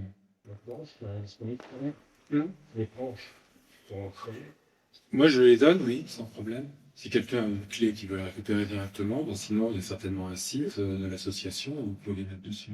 Mais je suis surpris là, par votre exposé, qui montre quand même une approche alternative à tout ce que nous raconte, qui est quand même assez intéressante. Et je suis surpris par la faiblesse des moyens qui sont mis en place. D'un côté, on dépense des milliards sur de tas de choses, Et puis, vous êtes une équipe absolument microscopique. Quelles sont vos relations avec le CEA, avec l'EDF et les organismes de recherche officiels sur ces sujets? Alors, au début, elles étaient très bonnes, tant qu'on regardait le MSBR, parce qu'ils avaient déjà étudié le MSBR, voilà, donc c'était classe, ça allait bien. Puis quand on a commencé à venir sur un autre concept qui commence à réellement concurrencer ce sur quoi le travail, les relations sont devenues beaucoup plus compliquées. C'est-à-dire qu'on a de très bonnes relations humaines. C'est quoi le MSBR? Le MSBR, c'est le premier réacteur, celui qu'on a montré qui marche pas. Celui qui était pris par le Forum international Génération 4, qui avait été celui-là comme réacteur à industrie liquide, et en fait, c'est pas un bon réacteur. Que oui, les choses ont été un peu plus difficiles pendant un temps, mais uniquement dans le sens où ils nous aidaient pas, ils voulaient pas mettre de force, il faut pas mettre rien sur le concept, parce que en fait, c'est les gelés, plus qu'autre chose. Essentiellement CEA, parce que CEA travaille sur le RNR sodium, donc voilà. Et puis, les choses, depuis à peu près un an, ont commencé à changer. Et on commence à avoir de meilleures relations avec ces gens-là, particulièrement avec Areva, qui nous cofinance une thèse, là, à partir de l'automne, avec une envie vraiment d'aller plus loin. Et les premières relations qu'on a eues avec eux, là, ces derniers mois, on a beaucoup avancé. Donc, c'est très, très positif. Et du coup, le CEA se dit, ah ben oui, mais nous aussi, on peut proposer des choses. Donc, les choses sont en train de bouger. Je rappelle que le concept a été revenu en 2008, donc ça fait d'avant, c'est pas quelque chose, c'est très court. Si j'ai bien entendu ce que vous l'aviez tout à l'heure en voiture, Areva a en tête de faire un cycle, non pas un cycle fondé sur le thorium, mais sur l'uranium plutonium. Vous pouvez... Oui, donc Areva, son problème, c'est de dire oui, mais le thorium, ça nous embête parce qu'on n'a pas d'expérience là-dessus. On a une grosse expérience sur l'uranium avec Marcoule, avec LAC. Donc ça passerait mieux. Bon, c'est comme ça qu'ils nous présentent et je pense qu'ils ont raison. Ça passerait mieux si c'était avec le cycle uranium. Donc la thèse en question, qu'on va démarrer avec eux, consiste à regarder si on peut faire d'abord des SMR, des petits réacteurs, parce que là aussi, il y a une grande mode, mais cette grande mode, il y a 20 ans, elle existait déjà. Il faut faire des SMR, et en cycle uranium. Donc, en première, j'avais déjà regardé il y a une dizaine d'années, ça marche moins bien, mais ça peut marcher quand même. Donc, bon, on va voir où se les Oui. Est-ce que les recherches sur la technologie des matériaux et les pompes sont aussi avancées que les recherches en neutronique que vous avez présentées? Évidemment que non.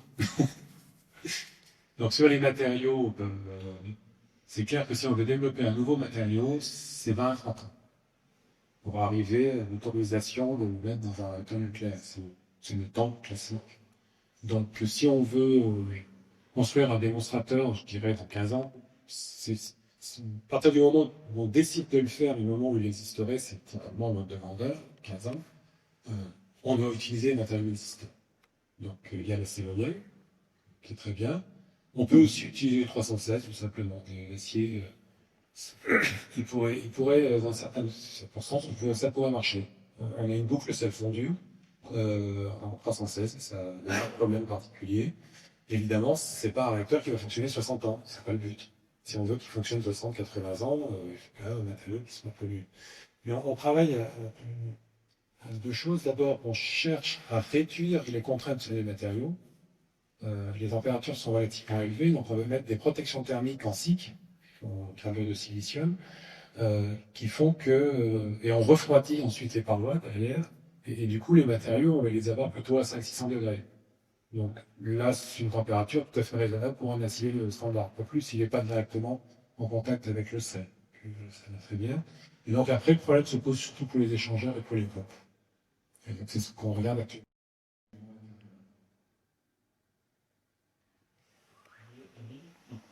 Bonjour. D'abord, merci pour cette présentation. Pardon. Merci de cette présentation. Je trouve qu'elle était très complète. Donc, très simple. On m'entend. Du coup, merci pour cette présentation. Je voulais juste savoir, en fait, donc j'ai bien compris que c'était compliqué parce qu'il n'y avait pas beaucoup de personnes qui travaillaient sur le projet, qu'il n'y avait pas forcément beaucoup de financement et que il me semble que on va dire les agences ceux qui travaillent sur le nucléaire sont pas trop emballés pour l'instant, c'est ça par le projet, ou ne font peut-être pas encore confiance au projet, notamment des agences de sûreté. Mais ce que j'ai du mal à comprendre, c'est en fait, c'est au niveau sécurité, mais plutôt au niveau de la recherche. C'est-à-dire que pour pouvoir développer une recherche, est-ce que c'est pas compliqué puisque les normes de sécurité par rapport au nucléaire, du coup, elles doivent être vraiment différentes de la recherche sur le nucléaire actuel. Et après, ce que j'arrive pas bien à comprendre, c'est comment est-ce que, au final, ce type de réacteur, qui semble quand même assez pratique pour tout ce qui est, bon, je vais dire, mais c'est pas le bon mot, je pense, mais tout ce qui est scolaire, c'est-à-dire qu'il laisse quand même le droit à pas mal d'erreurs, comme vous l'avez présenté. Je trouve ça un petit peu aberrant quand même qu'on ne puisse pas laisser comment dire, alléger par exemple les normes de sécurité ou permettre justement à plus de labos de travailler dessus. En fait, tout le problème, c'est la façon dont on aborde la sûreté. Les autorités de sûreté, l'ASN, l'IRSN en France, ont défini l'accident grave. Après, il faut éviter l'accident grave. Et l'accident grave, c'est la fonte du cœur. Donc le MSFR est un accident grave permanent, puisque le cœur est fondu. Donc déjà, ça, c'est pas possible. Déjà, un progrès, c'est que l'IRSN a changé la définition de l'accident grave. Maintenant, ils disent, c'est lorsque une des barrières est détériorée. Alors, en fait, nous, ce qu'on essaie de faire passer, c'est qu'on ne peut pas évacuer les populations. Donc l'accident grave, c'est on évacue les populations. Et cet accident grave est interdit. Donc, il faut avoir les barrières qui vont bien de manière à être sûr qu'on n'évacuera jamais les populations. Et c'est à partir de là qu'il faut faire l'étude de sûreté. Donc, il faut remonter, c'est ce qu'on fait. On regarde tous les systèmes, leur rôle, quand ils ne jouent plus leur rôle, quelles conséquences ça a, etc. C'est tous des arbres assez compliqués qui se mettent en place et on arrive à remonter aux initiateurs d'accidents en disant s'il se passe ça, là il peut y avoir un accident et il faut mettre une barrière qui permet d'éviter cet accident. Et ce qu'on cherche à faire, c'est que cette barrière soit toujours la plus simple possible et qu'il n'ait pas besoin de protection de la barrière. C'est ça qu'on veut faire. C'est-à-dire que l'accident n'empêchera jamais qu'un opérateur fasse pas ce qu'il faut. Mais après, il ne faut pas qu'il y ait de conséquences. Et ça, on travaille. Bon, les autorités de sûreté, ça se passe bien avec eux. Ils ont du mal, mais ça se passe très bien avec eux. Et il faut qu'ils arrivent à évoluer dans leur façon de voir les choses, et ça va prendre du temps. Et c'est vraiment un travail important. Quand je dis qu'il faut 15 ans pour construire un démonstrateur, maintenant, il y a au moins la moitié du temps consacré aux autorités de sûreté. Bonsoir. Une question et une remarque. D'abord, la remarque. Concernant l'ancienne première, le thorium, on a un scientifique, c'est Pierre Gall, qui a édité un bouquin sur le toxique nucléaire.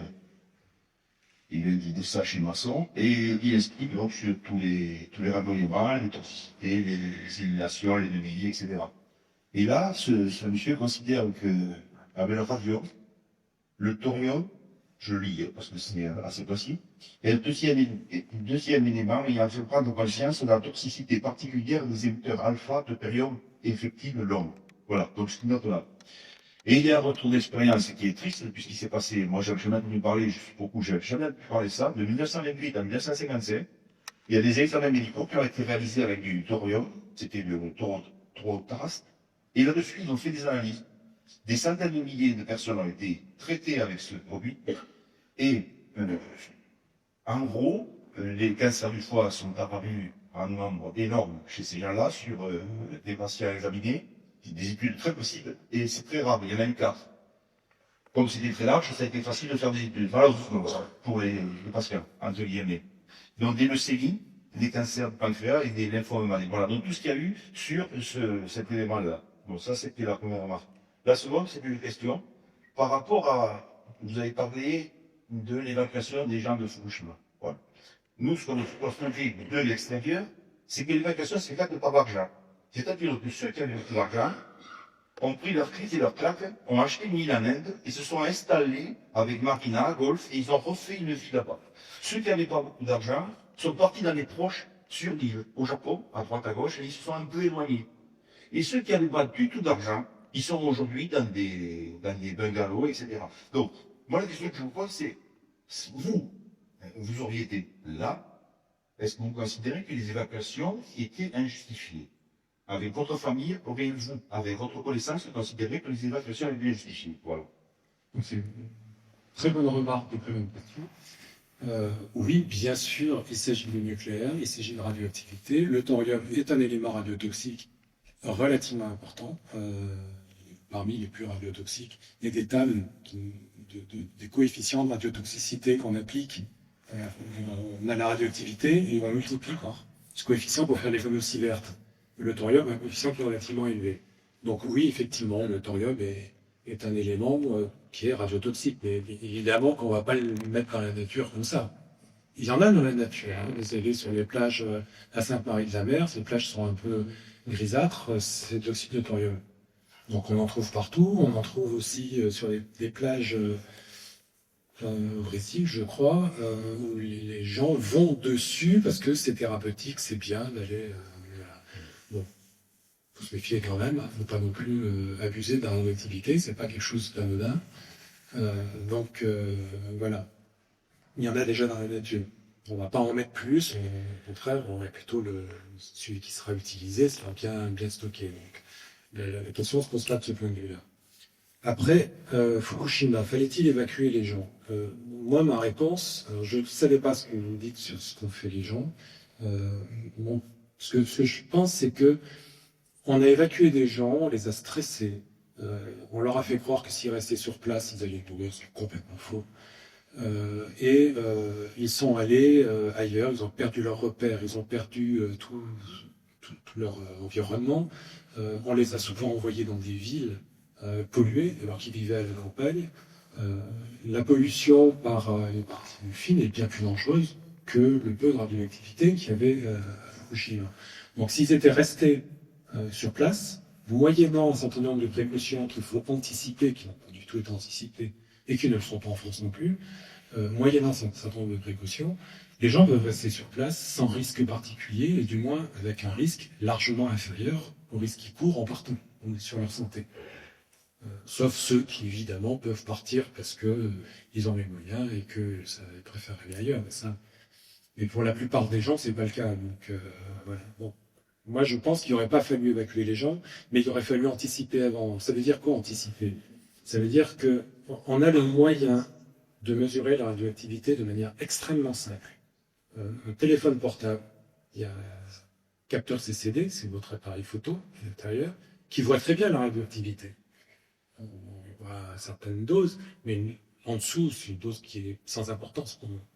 Donc, il voit les doses qui sont importantes qu'il faut qu'on voit. Et donc, j'ai des collègues qui travaillent là-dessus, qui essaient de faire des systèmes comme ça, où on collecte l'information. Donc c'est pas très précis, mais tous les gens qui passent quelque part où il y a un peu de radioactivité, ça fait un bruit de fond, petit à petit sort au bruit de fond, et on finit par savoir où est la radioactivité. Donc d'une part, on peut avoir une mesure sur place de la radioactivité, et donc pouvoir dire aux gens, attention, là, c'est un peu plus fort qu'ailleurs. Donc, évidemment, c'est pas très pratique de vivre quelque part, on ne peut pas aller à tel endroit, etc. Mais au moins on le sait. Ensuite, on peut nettoyer. Donc quand on faut mettre en place les systèmes de nettoyage, c'est ce qui est fait à Fukushima. On enlève les zones les plus radioactives. Et puis, il faut surtout informer les gens. Parce que les gens pensent que la radioactivité est un truc dangereux. La radioactivité, c'est pas...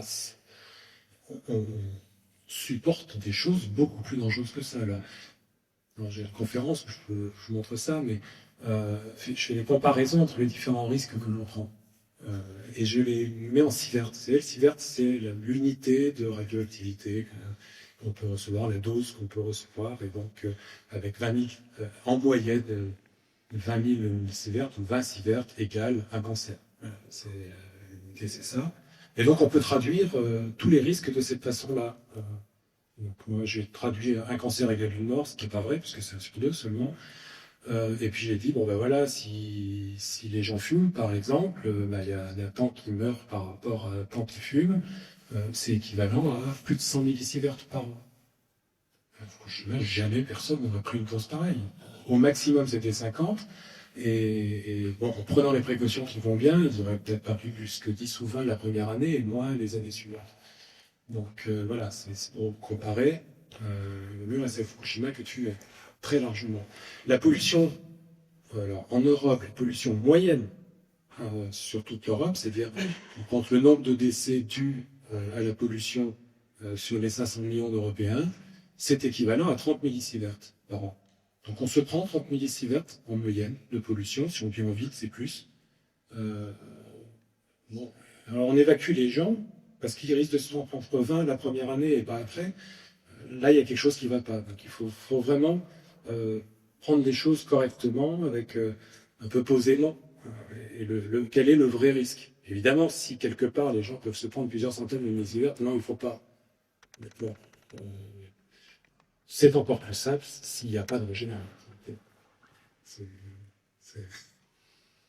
Si vous avez pu éviter Fukushima, ce qui était possible.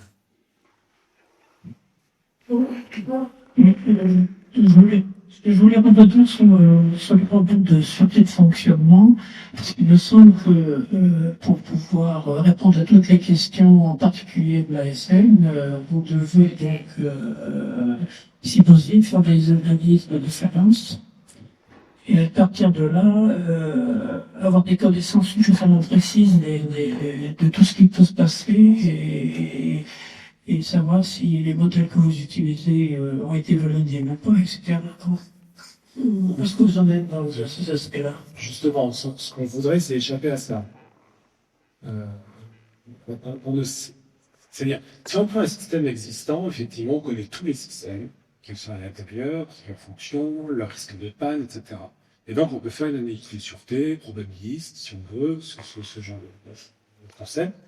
Et voilà, tout roule bien. Mais nous, c'est pas ça qu'on veut. Ce qu'on veut, c'est concevoir un réacteur pour lequel il n'y a pas de risque. Donc, on ne veut pas partir d'un réacteur existant, on ne veut pas partir d'un concept. On part à l'ouvert, c'est-à-dire que on essaie comment on peut étudier un concept si on ne connaît pas les systèmes. C'est ça qu'on cherche à faire. C'est-à-dire que on sait quand même ce qu'il doit y avoir dedans. Il doit y avoir des pompes, il doit y avoir des tuyaux. Là, on a vu qu'on a enlevé les tuyaux, ça, plus de problème. Il peut y avoir des fissures quelque part, voilà. Donc on part de ça et on se demande pas comment ça puisse se produire, comment on en est arrivé là. Non, on se demande quelles sont les conséquences. Et est-ce que ça a des conséquences sur d'autres systèmes? Est-ce que ça a des conséquences sur l'environnement? Est-ce que on a bien quelque chose qui fait que s'il y a de la radioactivité qui part dans une zone, on peut l'arrêter ailleurs, etc. Tout ça c'est flou de la façon de faire. Et c'est fait exprès. C'est-à-dire que ça permet après de dire oui, mais là, on voit bien qu'il y a vraiment un problème. On voit que ça devient compliqué dans cette zone-là. Donc, on change le concept, on change les systèmes. On se dit, on va plutôt enlever ce truc-là, on va plutôt faire quelque chose de différent pour résoudre le problème. Donc, c'est ce qu'on appelle un design by safety. C'est-à-dire qu'on fait le design en faisant l'analyse de sûreté. Et non pas, on ne fait pas l'analyse de sûreté sur les besoins. Et c'est ça qu'on discute actuellement. Alors, on n'est pas tout à fait les premiers à faire ça, puisqu'il y a dans le forum Génération 4, il y a un groupe qui a essayé de mettre ça en place, et ils sont très contents parce qu'on est les premiers utilisateurs de leur technique, et on travaille avec eux pour faire ça. Et le projet européen sur lequel on travaille, quand je disais on est juste quelques-uns dans ce que j'ai présenté, mais il y a quand même une trentaine de personnes en Europe qui travaillent sur le concept, sur des choses différentes, et en particulier donc sur cette approche de sûreté. Pour définir cette approche de sûreté en partant de la sûreté plutôt que du design. Dans l'introduction que vous avez faite, vous nous avez indiqué des niveaux de production d'électricité par le nucléaire en 2050 qui sont, vous l'avez dit vous-même, sans rapport avec le nombre de centrales. Qu'est-ce que vous pouvez dire de ce que vous avez décrit aujourd'hui? Quel est le temps de réponse, à votre avis, un temps de réponse raisonnable pour avoir un début d'industrialisation Ça, c'est une question qui est compliquée parce que c'est pas une question technique. C'est-à-dire, techniquement, on dit, bah, voilà, on va faire un démonstrateur, je vous dis, il faut une quinzaine d'années parce qu'il y a un certain nombre de choses à régler avant. Prototype, bon, on l'aura 10 ans plus tard, et puis voilà. La réalité, c'est qu'il y a la politique, il y a un certain nombre de freins par-ci par-là, il y a voilà, faut gérer un peu tout ça, et je sais pas du tout combien de temps ça peut prendre, tout ça. Ça peut prendre un temps infini. On voit bien que notre société a ralenti. Petit à petit, on n'a plus rien à faire. Tel qu'on est parti, on le fera jamais. Clairement, on ne construira jamais des milliers de réacteurs de type actuel. C'est pas possible. C'est à peine d'essayer, c'est pas possible. Et on fera pas des nouveaux types de réacteurs parce que personne, pour l'instant, ne fait les efforts qu'il faut pour y arriver. Il n'y a pas la décision politique qui permet de le faire. Alors, peut-être que les choses peuvent changer. Nous, on voit des fois des choses changer assez rapidement. Donc, on peut espérer que ça change. Tant que ça change pas, c'est le statu quo. Non. Honnêtement, je pense pas que pour 2050, on soit prêt. Si on continue comme on fait maintenant. Maintenant, s'il y a une décision politique, oui, en 2050, on pourrait déjà avoir un petit millier de réacteurs. Ouais. Bonsoir. Est-ce que la solution ne sera pas les chinois? Parce que finalement, on est trop en France. On va faire ses logements, je crois que c'est merveilleux. Les terres depuis les 400 ans, on s'est fait finalement de taille industrielle. En Europe, les 30 ont tous partout, des grands, des endroits. Et les Chinois sont des gens très conscients, si j'ai bien compris. Alors, je ne sais pas s'ils sont vraiment conscients, mais je sais qu'ils sont plusieurs centaines. Je crois qu'il y a 400 personnes ici, là. Puis il y a un laboratoire qui a été créé pour étudier ce genre de réacteurs. Ils ont déjà investi 4 à 500 millions de dollars. Et après, apparemment, il y a des petits problèmes politiques actuellement en Chine sur le sujet. Donc, parce que celui qui avait lancé ça, c'était le fils de Jin Yongmin, c'est ça, l'ancien premier ministre. Et donc, bon, il y a des guerres d'influence. Mais moi, je pense que oui, la solution, elle va venir d'ailleurs. Nous, on est sclérosés complètement, donc on ne bougera pas. La Chine n'est pas sclérosée. Oui, la solution peut venir de là, elle peut venir de l'Inde, elle peut venir de l'Amérique du Sud. Peut-être des États-Unis, parce qu'ils sont quand même capables de réagir très vite quand ils le veulent. Mais on voit bien, elle peut venir d'un milliardaire.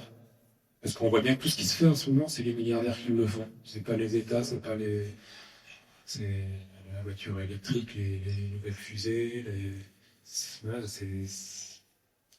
on a une société totalement sclérosée, donc on ne fait plus rien, et il faut qu'il y ait des gens qui se lancent. Et on a quand même un organisme européen qui est très ancien, c'est Euratom. C'est lui. Qu'est-ce qu'il fabrique? C'est Euratom qui nous finance, 3,7 millions d'euros, c'est Euratom. C'est tout. Et donc ils poussent le concept, ils ont une stratégie à long terme. Non. Non, il n'y a pas de stratégie.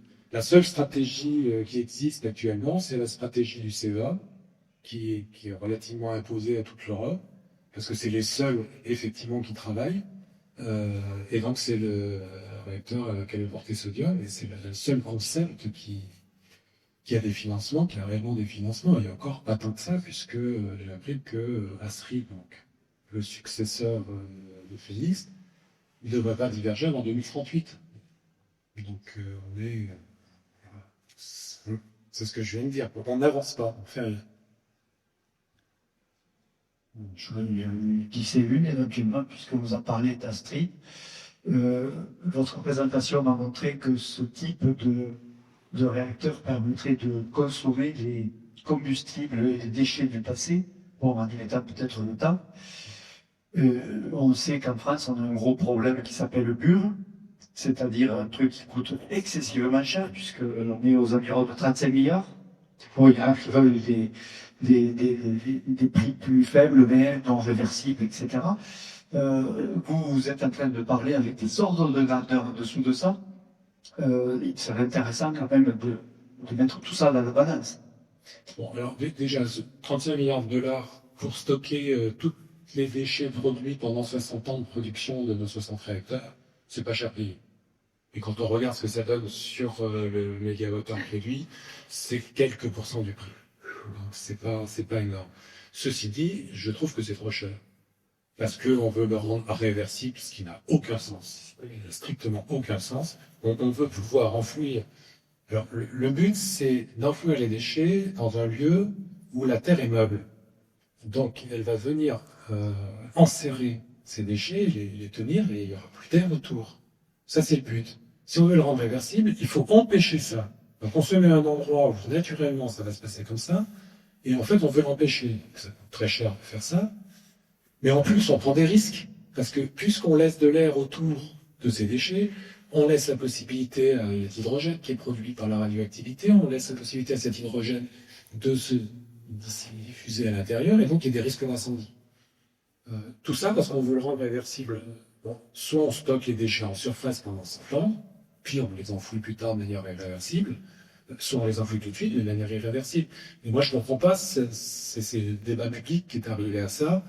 C'est encore une façon de ne rien faire, quoi.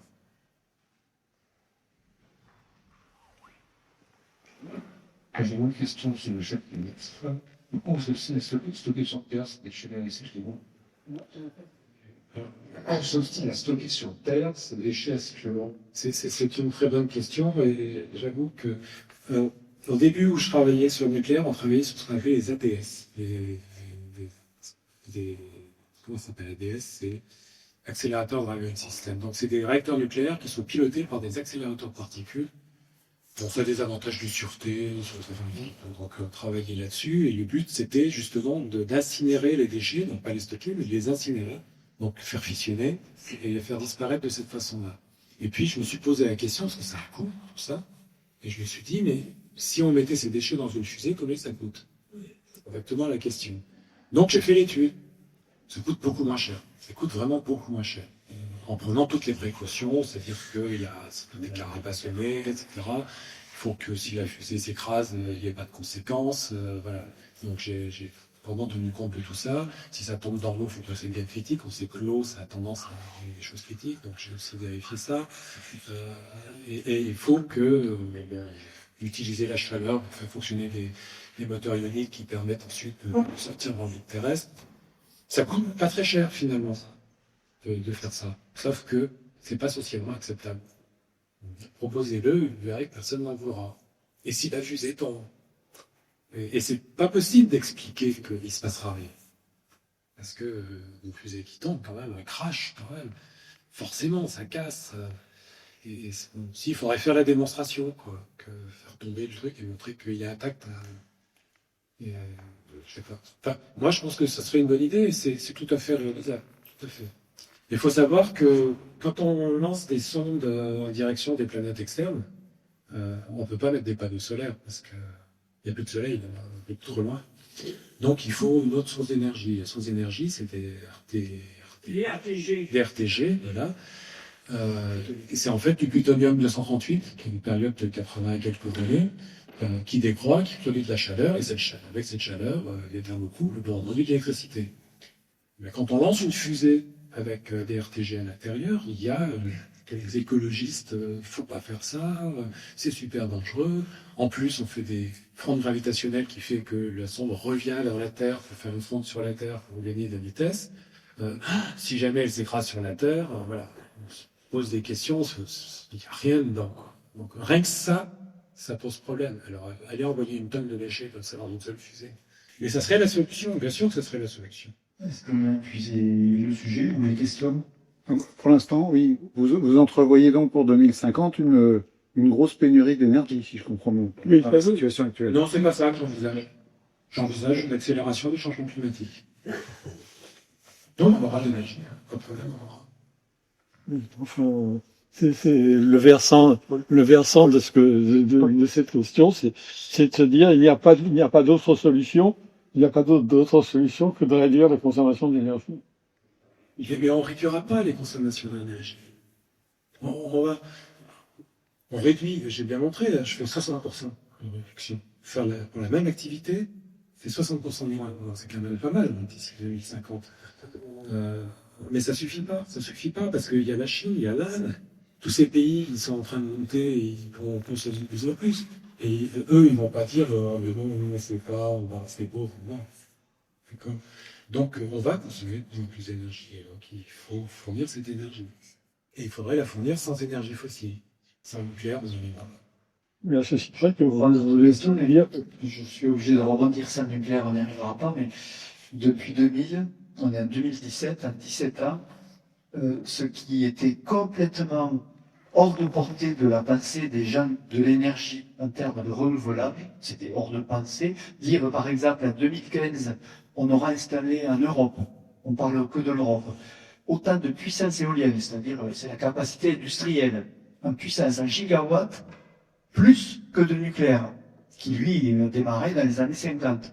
Si quelqu'un dans une conférence en 2000 avait dit en 2015 il y aura plus de puissance éolienne installée que de nucléaire, on lui aurait dit bon, on a Marcham, à Toulouse, etc. Vous savez pas ce que c'est, mais c'est un endroit où on s'occupe un peu de. Il serait passé pour quelqu'un à côté de la plaque. On a dépassé en 2015 au point de vue industriel, c'est pas la production. Il faut surtout pas confondre production et puissance. Mais c'est de l'éolienne terrestre qui a été installée. On a déjà industriellement dépassé le nucléaire. Et là, l'Allemagne, par exemple, en ce moment, est en train de vraiment s'activer sur de l'éolien marin, qui est sur le plan de la régularité de production et du coefficient de production, il s'approche de celui du nucléaire. Le nucléaire, on est à 75%. Non, je suis pas d'accord. Ah, ben je vous laisserai. Bon, en tout cas, il est bien plus important. On dépasse les 52%. Non, c'est 35. Écoutez, vous avez des États. Il peut y avoir des zones qui sont là, mais si on en met beaucoup, si on en met beaucoup, on fera même pas 35. Ah, si on les sert. Eh ben oui, oui, voilà. Non, c'est pas un système, il faut bien sûr, il faut regarder l'ensemble. Néanmoins, on peut foisonner et on arrive quand même à foisonnement ne marche pas. Et ça, on l'a après, justement, je l'ai calculé parce que je vérifie toujours. Parce que je n'aime pas, quand on me dit quelque chose, ne pas les vérifier. J'ai pris tout l'éolien sur toute l'Europe du Nord, y compris la France. J'ai pas pris l'Espagne parce que j'avais pas les données. Ça aussi, c'est parce que il n'y a pas beaucoup de transparence dans les données sur maintenant, on les a, les données espagnoles, mais ça a été compliqué à avoir. Et j'ai fait un foisonnement de tout ça. On descend à 8% de la puissance installée, et on monte à 80% régulièrement. Le plus souvent en bas qu'en haut. Donc il y a une intermittence qui reste très forte, bien qu'on fasse depuis l'Angleterre, la France, jusqu'à l'Allemagne et la Pologne. Donc il faut ou un système comme le vôtre qui a une capacité à réagir très vite pour combler les trous, soit il faut stocker. Et là, on est dans le paradigme de l'électricité qui ne se stocke pas, qui est en train quand même de s'effondrer, pas vite, pas aussi vite qu'on le voudrait, mais on voit que fin 2016, l'Australie, qui était confrontée à un gros problème de stabilité de son réseau, a appelé les fossiles qui ont dit nous on décline, on n'est pas capable de répondre dans les temps imposés. C'est Tesla, vous parliez de milliardaire tout à l'heure, Tesla il a dit moi je vous le fais en 3 mois, sinon c'est gratis. Et il a gagné le pari. Et il a stabilisé le réseau avec du renouvelable en 3 mois, là où les fossiles ont décliné. Je parle pas du nucléaire qui met plus de 10 ans maintenant à construire une centrale. Donc, il y a quand même des changements dans les paradigmes même les plus fondamentaux. Est-ce que dans 10 ans, on ne sera pas avec une autre structure qui rendra encore plus canu plein d'autres schémas qui aujourd'hui sont encore vivants? Voilà. Depuis, justement, je l'ai dit un peu au début, depuis entre 2000 et 2015, on a fait en gros un facteur 60. Donc c'est énorme, c'est vrai que c'est non, pas facteur 60, je suis facteur. On fait un facteur 8. Ce qui est déjà pas mal. C'est après, il faut encore faire un facteur 60. Un facteur 60, c'est 8 fois 8. Donc en 15 ans, ça veut dire qu'en 30 ans, si on va au même rythme de croissance. C'est une exponentielle. Ça s'accélère, c'est ça. Mais le problème de l'exponentielle, c'est qu'à un moment donné, elle a ses limites. Et ces limites, elles sont quoi? Elles sont l'occupation des sols. À un moment donné, en Allemagne, ça commence à en avoir vraiment beaucoup, quoi. Déjà, il y a aussi, en Allemagne, c'est un bon exemple, l'Allemagne, parce qu'ils ont vraiment de gros problèmes actuellement, avec ils ont vraiment développé. Ils consomment au sud des produits au nord, ils ont besoin de lignes électriques énormes que personne ne peut construire. Donc ils passent par la France et par la Pologne, ce qui fait que la France et la Pologne ont changé les phases de leur réseau de manière à éviter ça. Enfin bon, ça explique les guerres. Ils sont un peu à la limite à ce niveau-là. Ils ne produisent que 30% de leur électricité. Électricité. Moi je parle d'énergie. L'énergie c'est beaucoup plus que l'électricité, d'accord? Donc on est quand même, ils sont à la limite quand ils en sont là. En même temps, ils n'ont absolument pas réduit leurs émissions de CO2. Évidemment, parce qu'en 90, il faut compter l'Allemagne de l'Est qui venait d'arriver. Donc, évidemment, mais si on regarde sur les 10 dernières années, ils sont tout le temps en train d'augmenter. Ils sont stables, une très légère augmentation. Je veux bien dire stable, ça ne dérange pas. On est bien supprimé la moitié du nucléaire. Ils auraient fait de supprimer le charbon plutôt que le nucléaire. Ça aurait été plus efficace quand même, de supprimer le charbon plutôt que le nucléaire. Alors, Tu viens manger avec nous, c'est ceci dit, moi, j'ai dit clairement, moitié-moitié. Nucléaire et renouvelable. Faut pas, on n'arrivera pas à faire 100% renouvelable parce que ça va coûter une fortune et même, on n'y arrivera pas au niveau territoire. Enfin, on n'a pas assez de place pour le faire. Parce qu'on a des problèmes d'horaire. En termes de territoire, je voudrais juste livrer cette expérience, puis on continuera peut-être. J'ai visité il y a peu une serre. Elle est installée pas loin d'ici. 22 000 m², 2,5 MW. Et on va faire pousser dessous, à condition d'avoir formé le pied déjà. Donc on a une orientation du territoire intelligente qui va faire beaucoup d'énergie. Et en même temps, on améliore les cultures parce qu'on a formé les gens. Sinon, on peut tout rater aussi. Ça, je trouve ça très intéressant, ce nucléaire. Parce que quand on parle des renouvelables, on parle toujours d'une énergie photovoltaïque. Là, c'est ni l'un ni l'autre. Mais là, c'est vraiment bien parce que on n'a pas de problème de stockage. On prend le soleil quand il est là, quand il est pas là, c'est une serre, elle garde ses chaleurs, on gère, et donc c'est une excellente utilisation. En plus, on prend 100% du soleil qui arrive, puisque c'est du thermique, c'est une excellente utilisation des renouvelables. Voilà.